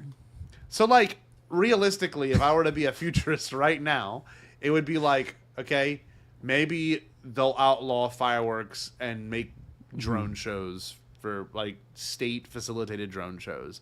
Like that. Maybe that's better for the furry friends. Yeah, and better for the environment. I know that's a very I feel like that's a very practical futurist, practical, thought. but like we're in America. You can't take our fireworks away from us. No. There would be an uprising. You want to give thousands of people will die. You want to give people what they're not expecting to want. And what you do is you give it to the young people first, and then by the time it makes its way to the old people, it's already streamlined. Like I remember having Netflix on my Nintendo Wii in 2012, watching Always Sunny in Philadelphia. And that was kind of a groundbreaking thing of like, oh, I'm going to go and turn my Wii on and watch Always Sunny on my CRT, But now we live in, so that's 2012 I was doing that. That means we're in 2026. So that was like 14 years ago. And now that's like, you can't even go into Walmart without the idea of like buying a smart television, and it has to have some sort of program operating system in there. So like, what would realistically, commercially speaking, 12 years look like now? Everyone's be like, oh, the TV's in your glasses. But no, it's something much easier than that. It's something much more, it's already happening now, but in 12 years it'll be a commercially understandable thing. Will like Snapchat finally break through to the old people? Like I'm just so curious to know, like, are we not as much as TikTok has? Well, the other problem is too that there used to be kind of a barrier between what is new and then what does become the popular culture trend-setting thing. So like the ability to understand that like Netflix is streaming something 12 years from now, what is something that we believe it's in its infancy and will change the world as we know it? Maybe electric cars. I see a lot more electric vehicles out, right? Is that but like it has to be a new method of consumption, not a new method of mobility. I don't know, I'm thinking really deep about this. You know what I mean? Like I love that George is just like calling it as it is. Right. And there's a reason why he's that's what he's always done. Tycoon. Yeah, there's a reason why we don't make $4 billion from selling Star Wars and then go open up our own museum with half the money and give the other half of the money to charity. There's a reason why we're not doing that. And it's the thoughts and the intentions of a brain like this in this man. So I'm going to click play. This is super interesting to me, though. Instead of having, I love this. half a dozen studios and half a dozen television cable networks determining who gets on the net, and having to spend $20-30 million on marketing and that kind of thing. If you can deliver it over the internet, it's going to be available to everybody. And as I say, you can make little tiny inexpensive movies or entertainments, and you don't need you can work in a very, very small niche market and still make your money back and stay alive. So now we have a day off. It's our time to go. Well, you have to go back and write. You have to. Yeah, I'm not going to write today. No, it's today is Sunday. Today is Sunday. I'd normally be writing, but The Sabbath. you have relieved me of that. Now we can go enjoy it. Since you've taken the heart out of my day, I've decided, I really can't go and write now. No guilt now. You've taken my Sunday, Robin. No, I've taken some of your Sundays. Yes. We trade Sundays. We trade off of for a good cause. We trade benefits. Thanks, George. It was a good day, boss. Yeah, well, it was fun. We sort of eased into that without realizing we're doing it. That's how we always do it, sir. It was like... That was fun. Oh, thanks, boss. Very good day. Now we can go enjoy Sunday. There's people here waiting for you. Oh, yeah? Marie? Bunk. Thanks. Well, my pleasure. Wonderful. I'll call on you to redo Howard the Duck now. Okay. I gotta come do that. I never had the first meeting. I went, I don't know, the duck scares me. We're looking around at the duck. We're going to get this right. If it takes the rest of my life. I will not let go. Howard the Duck. The one project. It was like the Spruce Goose for Hughes. George would not let Howard go. It'll be Howard the Duck back again, and then after that, the next one will be Howard the Duck, he won't give up. And the next one is, I think I've got it right this time. Please look at it. Please, don't be afraid to look at him. So, ladies and gentlemen, part 2. The Phantom Menace returns. This time, Marlon Brando is Jabba the Hutt.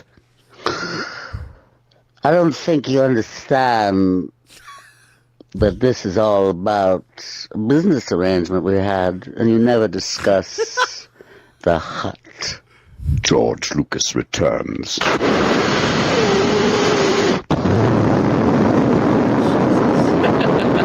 Oh, someone's hacked into the interview now.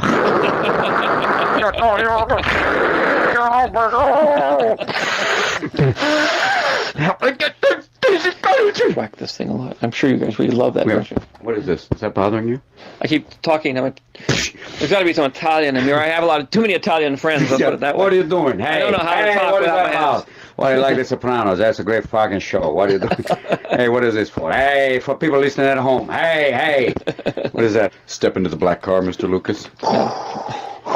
No, don't be afraid, George. We've got to start shooting. We've got everybody here. We're waiting. It's getting to be what it is. Well, the whole It's fun, though. I'm enjoying it. I'm just getting old. You know what that's like? I do, actually. What's your name? Yeah. Mr. Fracas? No, it's like now when you get to the point you're going, like you said, you want to get all this done before you're 60. So you see all the digital possibilities of all the stuff you made in the last one. God, the complete characters. Well, it's happened now. I mean, we've been, working on this for years and years, and we got it. And then, now Sony with, with Stuart Little, I mean, they pulled it off too. So it's like it's real now. Very. Yeah, you can do it. And it sort of got exaggerated with the Phantom because the audience grew up. And so what they loved when they were 10 years old, they definitely didn't like when they were like 30. They said they expected it sort of, to have that same reaction, and they couldn't. It's still for 10-year-olds. So it's like, the 10-year-olds love Jar Jar Binks. Huge. Right. It's just a huge character. And, the only people that really don't like it are some of the hardcore fans in the media. The media hates it. Yeah, I didn't see a response like that in a long time. It was like... obviously we're trying to make it non-generic. We're trying to make it so that it's... relatable. It has nothing to do with ethnicity. It has to do with, really it's like they're following the same beats cliches, really, that are created that certain people fall into. I wonder why. Maybe it was a do-over. Maybe they're just like, oh, just do it again, and I don't know. This is interesting. Yeah, it feels because they even from Howard the Duck to the ethnic nature of Jar Jar Binks' accent. Let's see. There's no context on what this was for either. Okay, let's keep going. And they talk about treating the whole Sundays. group gets painted with the same brush as the few, who are the classics. And in Phantom Menace, it works that way because the truth of it is that the Gungans are a race of people who have low self-esteem in relationship to those who live above the ground. And the whole story is about these two groups coming together because the group that lives above the ground, bows down and begs for help from this other group, which gives them the self-esteem and the recognition they need to feel equal. At the end, when they're together. Yeah, when they're in and they help win the thing, and that's the whole movie. That's what it's about. Right. It's about two different races coming together, and we never really talk about if there was any actually logical reason why they felt inferior. We tried to make it look like there really wasn't any, other than the fact that they live underwater. One lived up and one lived down. The technologies were very different. One's an amphibian and the other's. Yeah, and they have very different technology.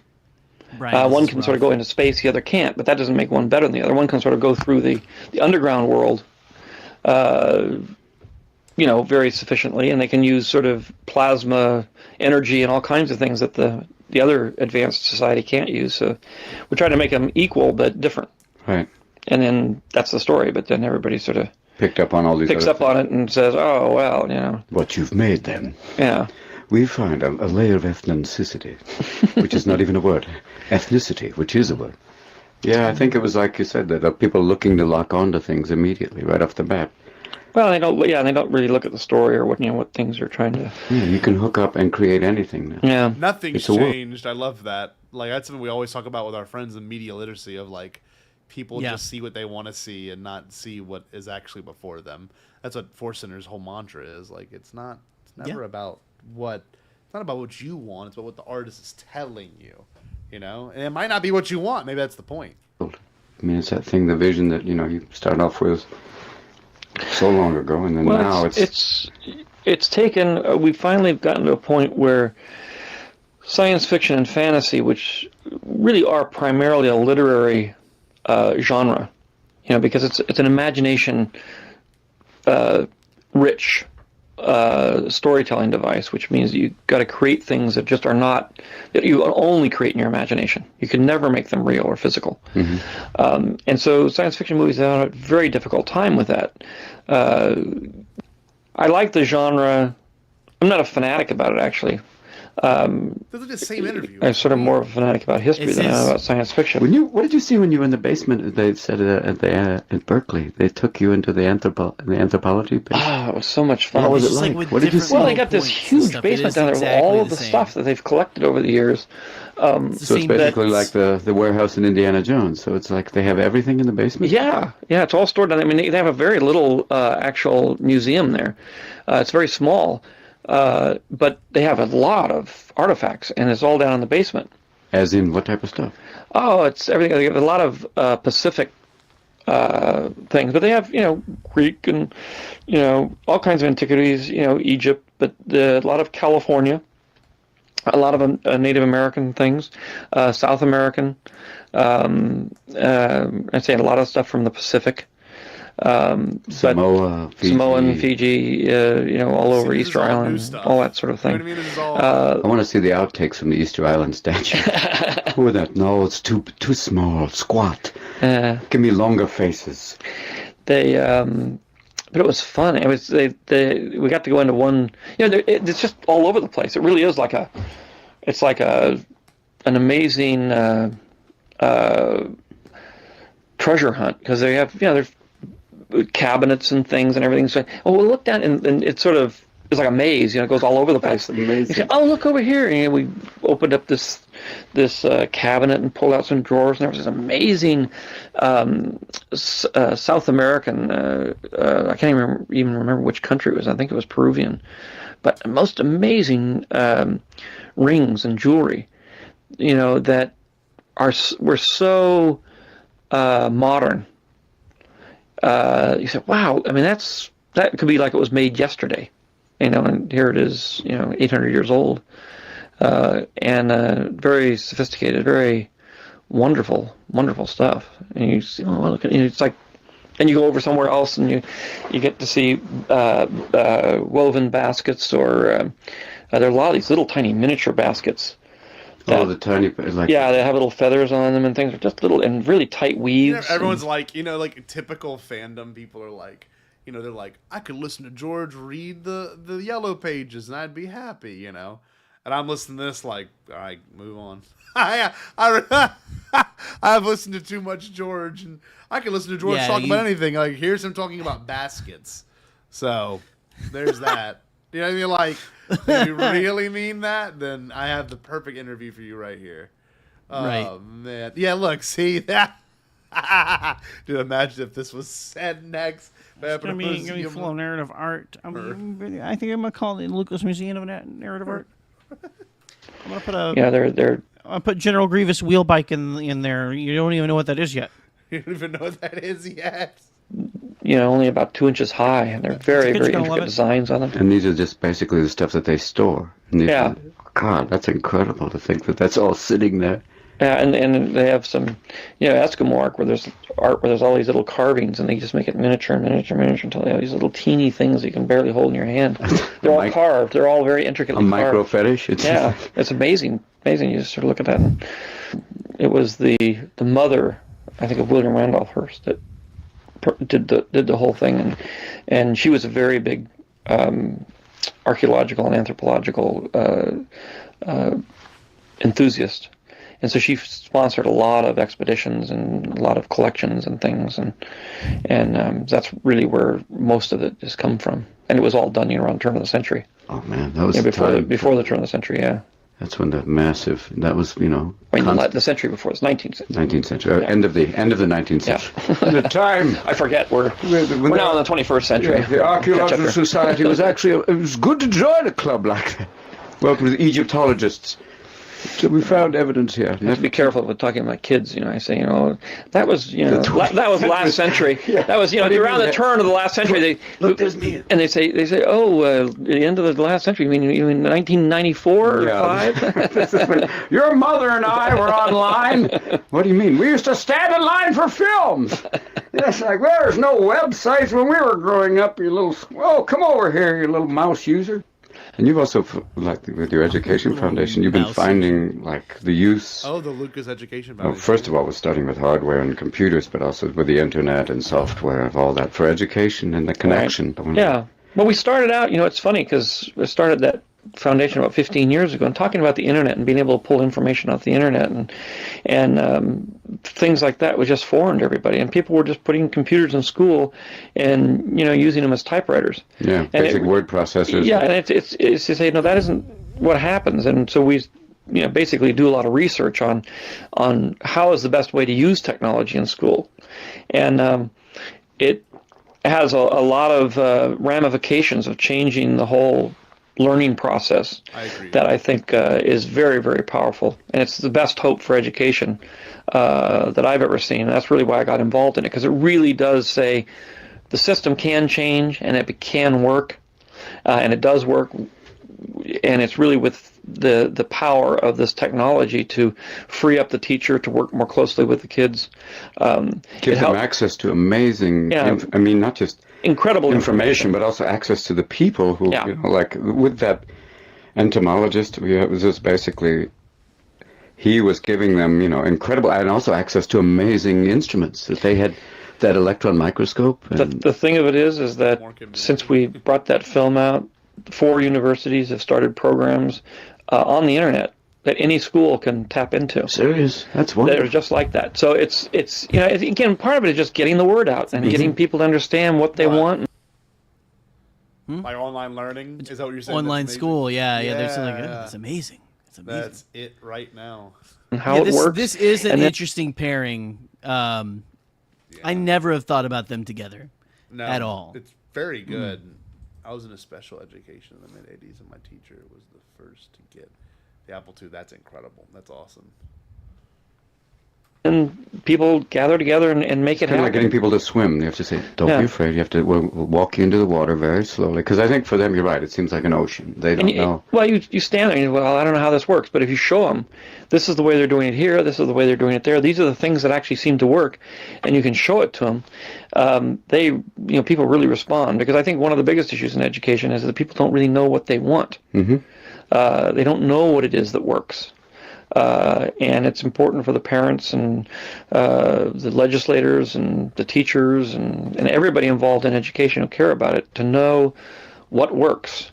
Yeah. And then they can sort of build their own version of that. But there's a lot of great things happening out there. Well, just that interactive conferencing where they could have and be talking one-on-one with somebody, so far away, but also talking one-on-one with a professor at a university who would have access to not only the information, but, extraordinary instruments, and answering their questions in real time, video conferencing, even though it may be streaming and slightly off, but you still get the information. Wow. Well, and we're pushing. It brings up things like taking the best professors, not only in colleges but in high schools, in a high school. The best biology teacher, and having him tape his lectures, and then having that be your homework, because that'd be amazing. Then you don't have to sit through it. And if you've got 3 biology professors, and one is much better at working with the kids, and one is much better, and one of them is very good at explaining how things work, then you can see that on your own time, just like reading a book, and then the professor can actually sit down and try to work through what you don't understand about it. It's a very different way of, because basically classroom, rote learning then it becomes participatory on an individual. And which is one of the things about education is it has been in the past really taught in isolation. Students are isolated from each other. They're isolated from the teacher's isolated from the other teachers. The school is isolated from the community.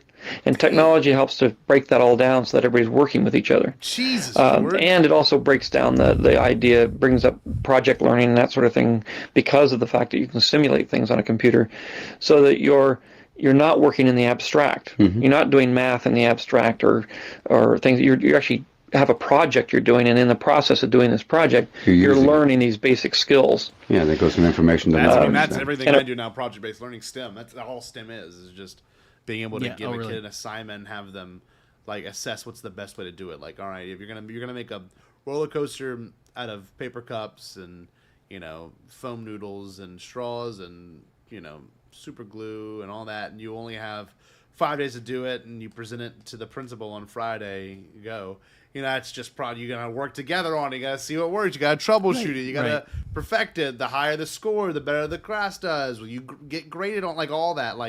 That is project-based learning, and George is just describing what a STEM classroom is, and now that's integrated in every classroom in America. Right.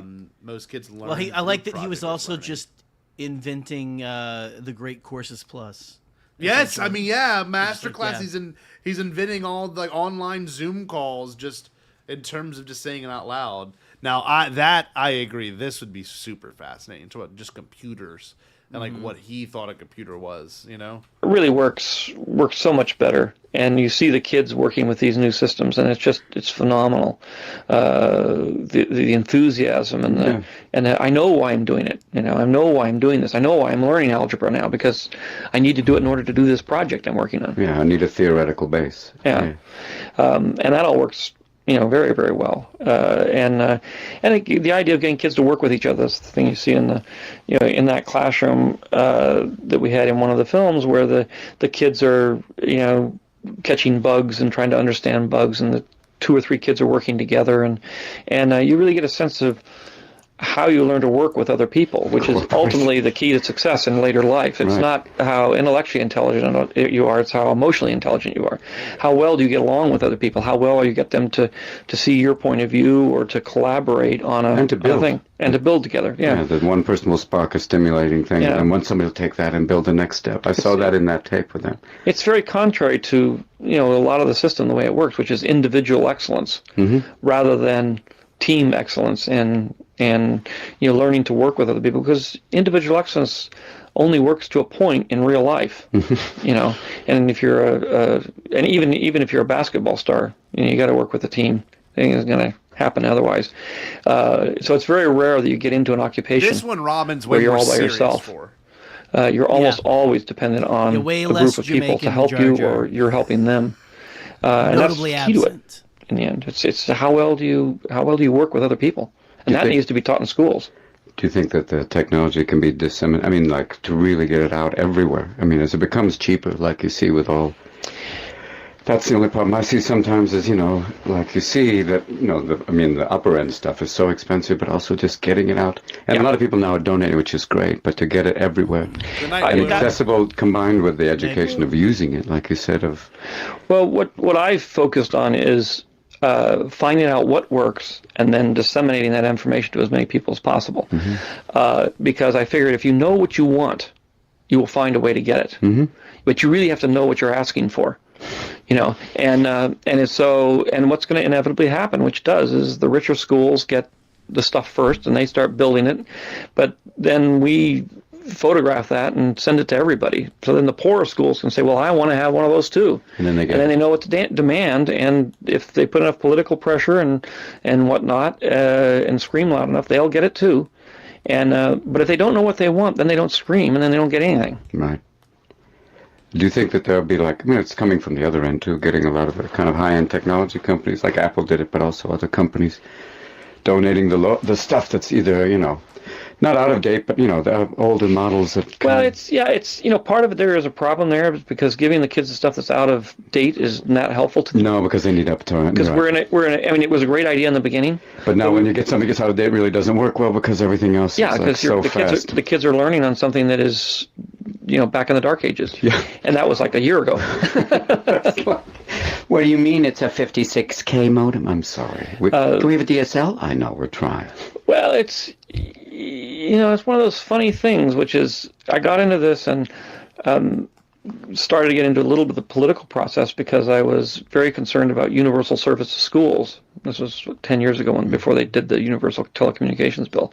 And so I spent my time traipsing around D.C. trying to convince everybody that it was very, very important.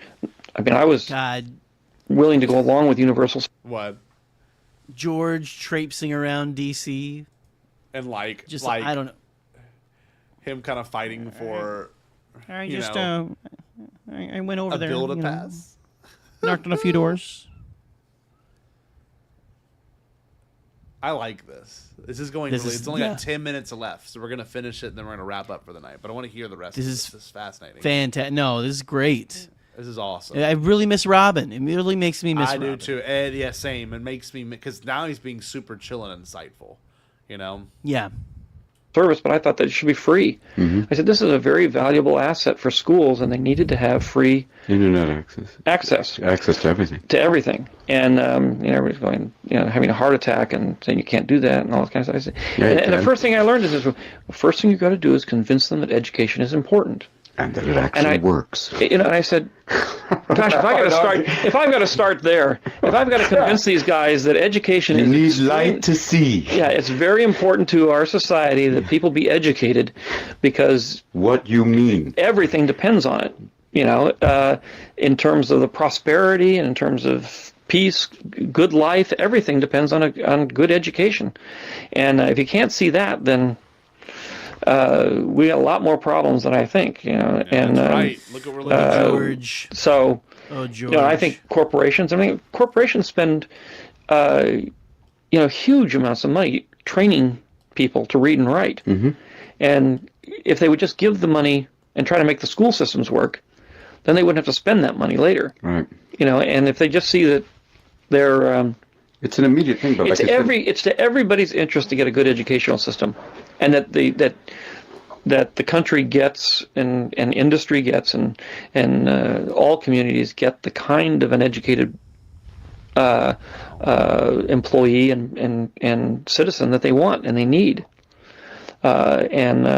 But like you said, it's a strange thing to have to argue that point. Yeah. People who are going, well, what do you mean? Well, what do I mean? It means energy, money. It means all these things that you and I think we both grew up in the same educational system in California. It was like a public schools. Yeah. And in the Midwest, I remember too. I remember that I remember having excellent teachers. I remember that it was a supported system, that it wasn't an argument, that it was actually something that our parents believed was a right, along with, you know, clean air and water. Awesome. But I love this. But think of shareholders' profits. That's the scary part. We know that our educators, I agree, you know, like that's the point of what we do, you know, me and Buck both, and being a parent like Jerry, you know, you don't want your kids to grow up in a world where they're not learning every day. Well, you know? it's funny, the part that the technology that they're predicting and talking about plays into miseducation. Yeah, good point. It's like the one thing that they couldn't predict is the miseducation that would happen. Well, it's like people think, and then people being like, no, it's physically written down here in writing, so it has to be the truth. Hold on, you make me think of something like objective truth. Just like it's almost died. You know, it's hard if you are not a very well-educated person. Yeah, you fall for a lot of misinformation. It's like and stuff it's like like that, the same and propaganda. Idea. It's the same idea of like, you know, it was made with good intentions. You know, like Alfred Nobel, like Nobel Peace Prize, like the man who founded the Nobel Peace Prize, like who created dynamite to like explode and explore and like change landscapes and make things move faster. You know, unfortunately, didn't create the next war machine. You know, level of like. I guess technological destruction, really. So like this idea of like, oh, but the kids should have access to computers because then they would have better education systems. And you're so right. Like, who would have thought that the thing that promised us better education was the same device, and companies that ended up corrupting our mindsets and outlooks to say that no, this is actually bad for like this is misinformation. We're feeding you purposely misled information just so you can have like a psychosis. You know, you can have a you can. I mean, that's yes. When I'm yeah, that's it. But they should have just dumped all the UFO videos online in Disclosure Day. Because that would have worked. Why didn't they just put it on the internet? Do that in the beginning. Yeah, why did they do that in the beginning? You know, fucking children. Yep. Yes, failing our students terribly. They make me so upset. Much worse since I mean, it's the school either adapts or doesn't adapt. Let's keep watching this. This is super interesting though. Now you have to pay for the water. We'll talk later. It's the idea that this is this is a given, and it seems to have been lost. And the fact that you are arguing that point, or we're arguing it on a daily basis with people, and yet people bitching about it, saying, "Oh, well, what happened?" I went, "What happened is you know." Well, it's funny when I grew up in California here, you know, we had free education all the way through university, all the way through university to get your PhD. Yeah, I mean, that was the best thing to me, is that anybody, no matter who you were or what you were or where you came from, could get an education, and you could go all the way as far as you wanted to go, and it would cost a very, very little amount of money, and and it was supported by a system that said this is part of, and it worked because obviously it fed a lot of people into the system that really. The California, the state school. It was first and second in the nation for so long time, and it was state colleges and the California University of California. Junior colleges were actually junior colleges. I went to a junior college, and it was absolutely free. Me too. And it was I thought at the time, I thought this is the greatest thing about America, is that you really can be anything you want to be. There really is nothing stopping you. Yeah, and there were no areas that were underfinanced or stuff like arts, and but you had all of that in science and everything, and it seemed like anything was possible, like you said, and that for me was a great thing. Then there was a period that in the sort of 70s there. Yeah, it was where we had a governor who decided that it would be better if everybody paid for it, and to hell with those who couldn't pay. So we'll give them student loans. So now people come out of colleges and they got $100,000 loan to pay off. And then they wonder why called it. Oh, lucky. Brady. But yeah, like I don't know. This is. Let's see. Is it really that bad? And the rest, it's pretty bad. It's bad. At least for me, I work in private education, so I see a different side of it. But friends that I know that work in public, it's the focus in America is so much more about the cultural and rating the success of a school. Is our community good enough? Number one, is our grades good enough to reflect that? And then everything else is secondary. The individual learner, unless you're a good teacher, is probably almost tertiary, not even secondary, tertiary. Where I'm at, it's almost inverted. Where obviously I am a man of faith by career choices. Does it mean I practice every day? Does it mean I believe all the same things my religion teaches me? Not necessarily. But faith is the baseline at my school. The individual learner is the second. And then community outreach is probably the third. I would say maybe the kid comes first, then the faith, then the school outlook. But all that being said, it is a system that has been I mean, you have a child that it's not even a part of the system because it's which is a whole different can of ex-wife. worms. Yeah, because I mean, let's just face it, in any school can fall victim to it, but we live in a time and age where like security and police resource officers aren't necessarily there, and it's become a trend to come shoot up schools, and like it seems like it happens when like it doesn't happen over the summer, so it's there's like one every day. Except for no, they don't happen in the summer, so what are we so fucking worried about? Yeah, exactly, guys. It's not the people, it's not that bad. That's right. It's not the guns, it's the people, Yeah. We talk about this passingly, but I once heard a joke one time. I don't know. I forget where this is from. It's like guns don't kill people. Fathers who come home early do. Yes. But yeah, I get it. Yeah, it's not good. Education also in America is seen as a forced experience. So at least I know in the South it seems like a forced. I mean, no kid really wants to learn, but when done effectively, they understand that it's more than a series of rewards and challenges, if that makes sense. It should be. There's a good portion of people I feel like that don't feel it as just a human right. Yeah, that's to right. be educated. Yeah, no. In fact, I think a lot of people who are in charge would rather that you not be educated. Exactly. Yeah. Which is crazy. Absolutely crazy. We're gonna finish this. This has stemmed some very good discussions though, because some people aren't aware what education is like. In other places. Like I know Noah is a teacher in Norway. He teaches little kids. He teaches like the like I think like first graders maybe, and like they don't have a summer, but they have like a 2-week break every 6 weeks or something crazy, which maybe that would be good. Does he teach them how to clean a whale carcass? I'm not kidding. They go on. So unlike America where like everything is cutesy-fied, like reindeer are cute and dolphins are cute or whatever, and Norway, like they take them to, because one of the biggest exports of Norway is reindeer meat. So they take them to the reindeer like facility. They get to use the thing. They skin the reindeer in front of the kids, and the kids bring home reindeer pelts. And I mean this is legit. Like this is like just like wet reindeer pelts. I don't think it's wet, but it's part of. Do they worship an elk god in Norway? I feel like it's like very. I think they might. May. Like around a fiery effigy or something. I just imagine Noah like in, I don't know. I feel like he's in Hereditary or something. I like what Eli brings up as well. There'll be since the day I die.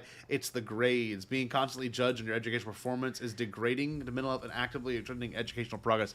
Part of me agrees. But the one thing I will say from the perspective of an educator, grades or rubrics really are the great leveler. And I went from a class that was taught, that had scores, that had a grade. Then for the past 4 years, I've been in a class that's primarily based in like project-based learning and did they succeed as a group to achieve a thing.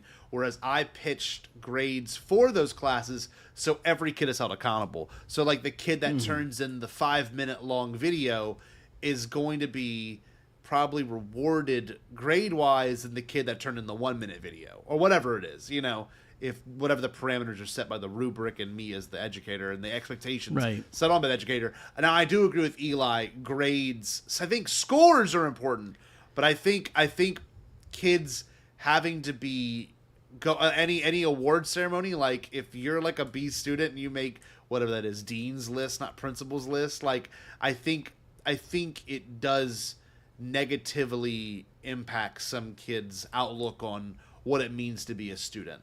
Just because your learning disability doesn't allow you and doesn't give you or grant you the access that other things have, there's some kids that are just gifted, or just naturally gifted athletically, naturally gifted intelligence-wise, naturally gifted musically or socially, that that's enough of a challenge for some kids, if that makes sense.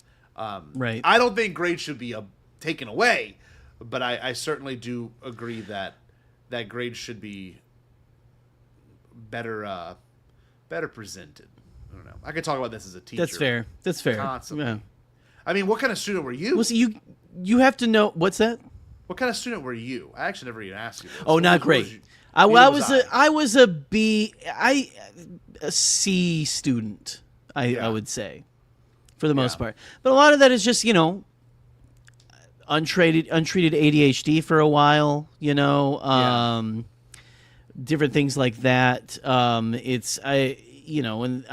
They were just starting to try to cater towards different kind of learning disabilities. When it was more after I left that really started to become more of a thing. Yeah, accommodations didn't exist when you were a child. Right, right. In that well, way. I mean, it is still a thing. I mean, it's crazy in this country how mental health is still such a controversial topic for a lot of people. It's second rate. I know so many people who will tell me to my face that my ADHD, my disability, does not exist. Yeah. I was on a flight with this gorgeous podcasting woman. We were talking. We were both from the Grand Rapids area. All that. And just the conversation was going great. Like, oh, you make stuff that, me too. And then, like ADHD, I just don't think it exists. Oh. And I was like, oh, I just spent the rest of it. I just put my headphones in. I'm like why else would I want to talk to you? You just negated my biggest struggle, right? Right. And it's a bit just to, I like what you're saying. I agree. You have to have that measure of how well do you understand the material. Yep. How well do you understand what you are being taught so that we can continue to help you towards understanding it better. But as a tool for, I don't know, hey, this person is better than this person. These students are better than these students. Yeah, that's where it becomes the hierarchy. The problem. Yeah. Which, back in the day, it was it's we're trying. It's what would you call that? It's incentive. You know. Yeah. It's incentive to do better, but it doesn't do that for everyone. It wasn't that for me. I was just I just can't reach that. I guess. No. And is how it felt for me most of the time. A little demoralizing, and look, Nathan brings it up here talking about his cerebral palsy. I mean, there's a lot of that in our society still of I'm glad it's better. It's certainly better than it was even 10 years ago when I started into education. Now it's way more accepted. Now even a place like private schools have a special ed program, which is something that did not exist even when I started teaching only 8 years ago. It was mostly these kids that had disabilities, both physical or mental, had to go to a public school to seek and get the help they need. But now private schools have really actually embraced that aspect of kids and how those kids learn, and people of people that are disabled learning. But anyway, I like where we're going with this. I love you. See, Star Wars podcast. I know. We do the comment. We do the silly things. We're gonna have to pull pains. We gotta take Jar Jar out back and put one in the back of the head, Lenny style. Oh, yellow. It's watch the flowers. Look at the flowers. Look at the flowers. Look how pretty those flowers are. Bam. People can't come back and pay for. They had years of a student loan system that no one could pay back. Yeah, and how can you get out of college? And immediately be in debt. And immediately be in debt $100,000. I mean, you're never going to make it. All of a sudden, you're like an indentured Irish. I've come to the country owing my life. Yeah. I owe my life to the California state system. That's exactly what happens. It's just, it doesn't work. I can't pay back my student loan, and they've possessed my car. Well, they have to understand that the greater good is served by having an educated population, especially in a democracy. Because a democracy depends on informed people. Because it's the government by the people, and you don't want a government run by a bunch of idiots. What do you mean? I see dead people. Look around. What are they doing? Come on now. Just obviously, we're still 26 years later. It's crazy. Dealing with the price for school and stuff like that. I'm never going to pay my shit off. It's just one of those things. You just got to accept it. operation of a democracy that would like to have people not be very smart because that's how they get elected. Yeah, and they can don't appeal understand to the complete issue. Yeah, they don't want people to understand the issues. They want them to react on sort of gut level. Yeah, I like you. Knee-jerk emotionalism to say, yeah, oh, okay, well, we'll vote for that guy. He's got an earring, and I like that. That's good for me. Yeah, that's good for me. Well, the pierced platform. Yeah, what do we need? Let's live on very expensive commercials that are 1 minute long and not on these long debates about issues. Yeah, and that people have to go, I understand that. Well, the people don't want that. The people don't want that. That's too... Just bring it down to WWF once again. Yeah, they don't have the attention span for that sort of thing. Well, we better give them the attention span for that sort of thing because that's what's going to make this country really prosper in the centuries to come. Because it's very, very competitive.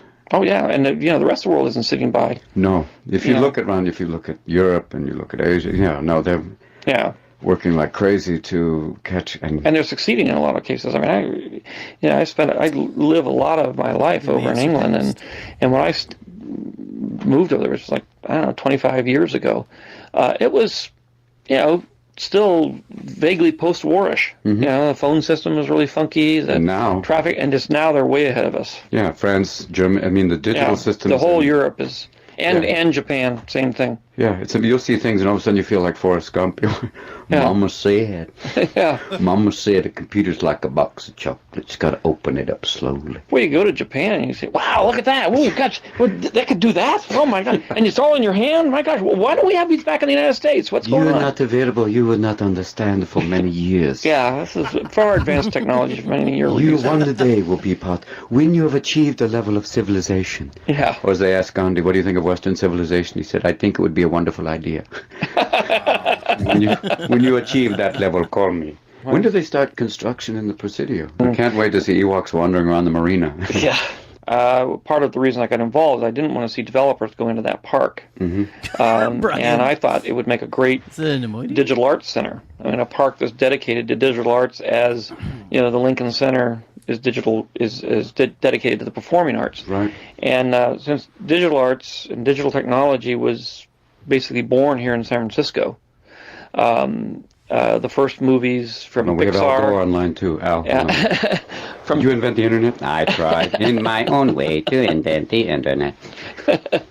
But you get, with Pixar and ILM and the companies up here that have really progressed digital technology in the art field, and Silicon Valley, which invented it in the first place. I mean, I think in the centuries to come, that could be an important focus point for the art form that uses, works in the digital medium. And that's what I've been trying to promote. And we've got the Film Center over there now. Hopefully Sundance Film Institute's coming in and a bunch of other cinematic organizations. And hopefully it will become a little, little focus point for whether or not everybody gets in there. But it'll be the, just as Hollywood was the focus of the movie industry in the last century. And we can expand that into not only the cinematic arts, but into, the still lives and, still digital art. It's not painting. It's not photography. Photography. It's using the digital medium to create fine art, and all the other things. Again, music and all kinds of things. It's a wonderful, wonderful new medium, and I think that San Francisco needs to be the focal point of that because this is where we started it, and I think 50 years from now, that'll be an important park. It'll be an important park because of not only the Golden Gate Bridge, which you get a great view of the Golden Gate Bridge, not only because it was, the oldest military base in the United States, but because it's, where a lot of artists work and create wonderful things using this medium. It'd be amazing to see in 50 years if we're still around. Yeah, I'm not sure how I'll make it.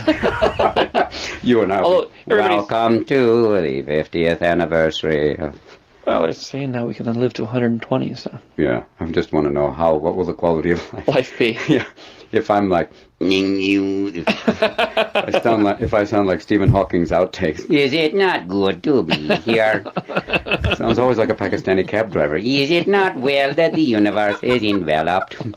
As we approach the event horizon, we must now go out and enjoy the day in this San Francisco. Now, in this present time. Thanks, George. It was a good day, boss. Yeah, well, it was fun. We sort of eased into that without realizing we were doing it. That's how we always do it, sir. He was like, that was fun. Oh, thanks, boss. Very good day. Now we can go enjoy Sunday. There's people here waiting for you. Oh, yeah. Wonderful. I'll call on you to redo Howard the Duck now. Okay. I gotta come. Wow. It was kind of the same, same beginning and ending. Yeah, but the middle was vastly different than the first one. Yeah. So sad that Robin died when he did in 2015 or 14, whatever it was. It's just I can't remember. It was we still got George. There. We still have George, and that was very informative. I'm gonna go back and listen to that again probably while I'm at work tomorrow. That was compelling, man. It shows how much different, yet how similar all of our concerns are now. Right. And that not much has changed in 26 years from that interview, which is fucking crazy.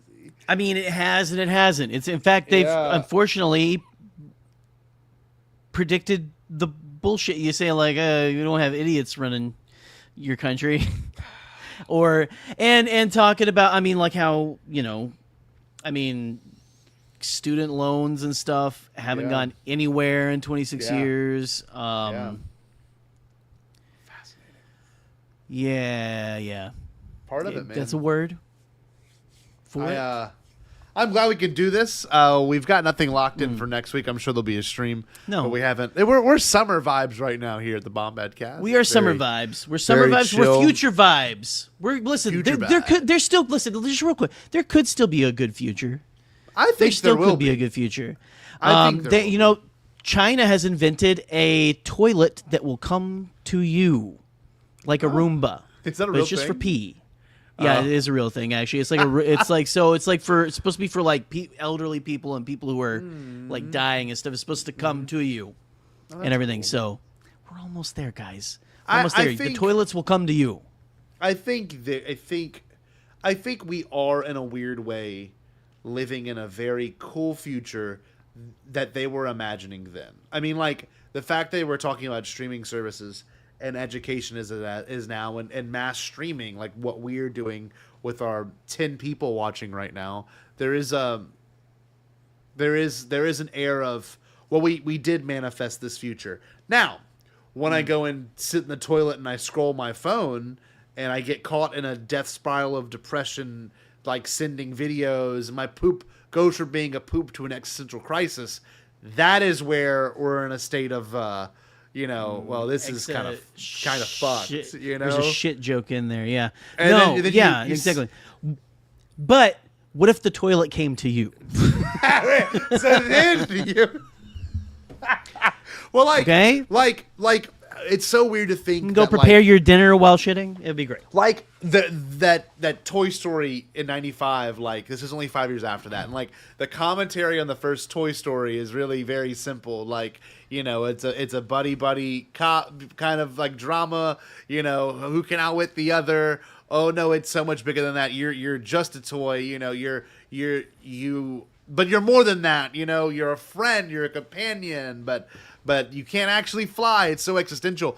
But then, now we see how stories and media are tackling a topic that is hard to address with some people. Like, I know people in my life, that as people, I can get glued to my phone. But, like, you see their kids doing it just because their parents do it too, and you're almost like, holy shit. Like I know we were glued to these devices with our Game Boys and whatnot, but, like, there's a point where the battery dies. It was because that was but also that was a single-use item, like a Game Boy played Game Boy games, and that was it. And it's the TV, like my CRT. It didn't even have like I could go pull like my Nintendo Switch right now and play all kinds of different friggin' things. And you couldn't. That's unheard of. I could sit on the toilet and play fucking Super Mario Bros. You know? I just or the toilet could come to me. Yeah. That's a good way to end it. Hey, thanks for everyone joining us tonight. Maybe we will find some more George topics or discussions that we can possibly cover and look at, because that one always kind of, I mean, any George thing is always very nice to hear his voice and, you know, hear his outlook. And I mean, at that point, he still had 2 more movies to make. He still had Attack of the Clones and Revenge of the Sith. So we had a different version of George, the far less jaded George that we have. You know, in 2012 when he sold the company. He still had a little heat on him because he was like, because this was after Phantom Menace, so he was starting to get. He had got that initial like wave of George ruined my childhood. You know, and it doesn't eclipse until Crystal Skull, and that's a whole. Hence why I think he was talking about like you don't play with me. I will re-release Howard the Duck with a fully CGI fucking duck. That is not a threat. Which I still want him to. George, please do it. Just do it. Give us Howard the Duck special edition. Love that. Out of nowhere with Robin Williams as the full voice actor in it. We just recorded all of it and did it all in secret. But anyway, great evening this evening, y'all. Thank you so much for hanging out. I had an absolute blast with y'all. We celebrated the 250th of America with Bombad. Of Bombad, 250th of Bombad America. But in all, we could do a Monsters and Minions review. Jerry and I both were on A-list. We could make it out to go see it next week. We really don't make me go watch that this weekend. I still haven't seen Masters of the Universe. You know, what better way to celebrate the 250th anniversary of this great nation than to pontificate upon a toilet that comes to you. A moving shitter. That's what this place has become, is a big rolling shitter. The Bombadcast. You can watch it while you shit. Oh yeah. We come to you on the toilet. We come to you. Yeah. We'll find you. But we're gonna end this. I'm sure 5 of you are on the can right now. I would hope so. I would hope so. It only out of respect for us. That's the best place to watch this, honestly. That's the only way to watch this. We're going to end this evening's broadcast on a special video only because, I mean, let's be real, it is our nation's 250th this weekend. I'm looking for a particular video in our files. Yeah, we got to find it. Here, I found it. Are you looking for? I was gonna say, are you looking for the UFC fight? Yes, I'm looking for the video of that stage falling on that young dancer that happened I saw today or whatever. 2 panels fell. 2 panels fell. And it like made the loudest. That would have killed someone. Glad no one got hurt there. But all that being said, Jerry and I wish you a happy Queef Centennial and stay Queef bad. Stay Bombad. Queefs. And now, the stars of 4 Kids will sing the national anthem. Oh, say, can you see by the dawn's early light what so proudly we hailed at the twilight's last gleaming, whose broad stripes and bright stars through the perilous fight o'er the ramparts we watched were so gallantly streaming. And the rocket's red glare, the bombs bursting in air, gave proof through the night that our flag was still there. Oh, say does that star-spangled banner yet wave o'er the land of the free and the home of the brave. Happy 4th of July from all of us at 4Kids TV.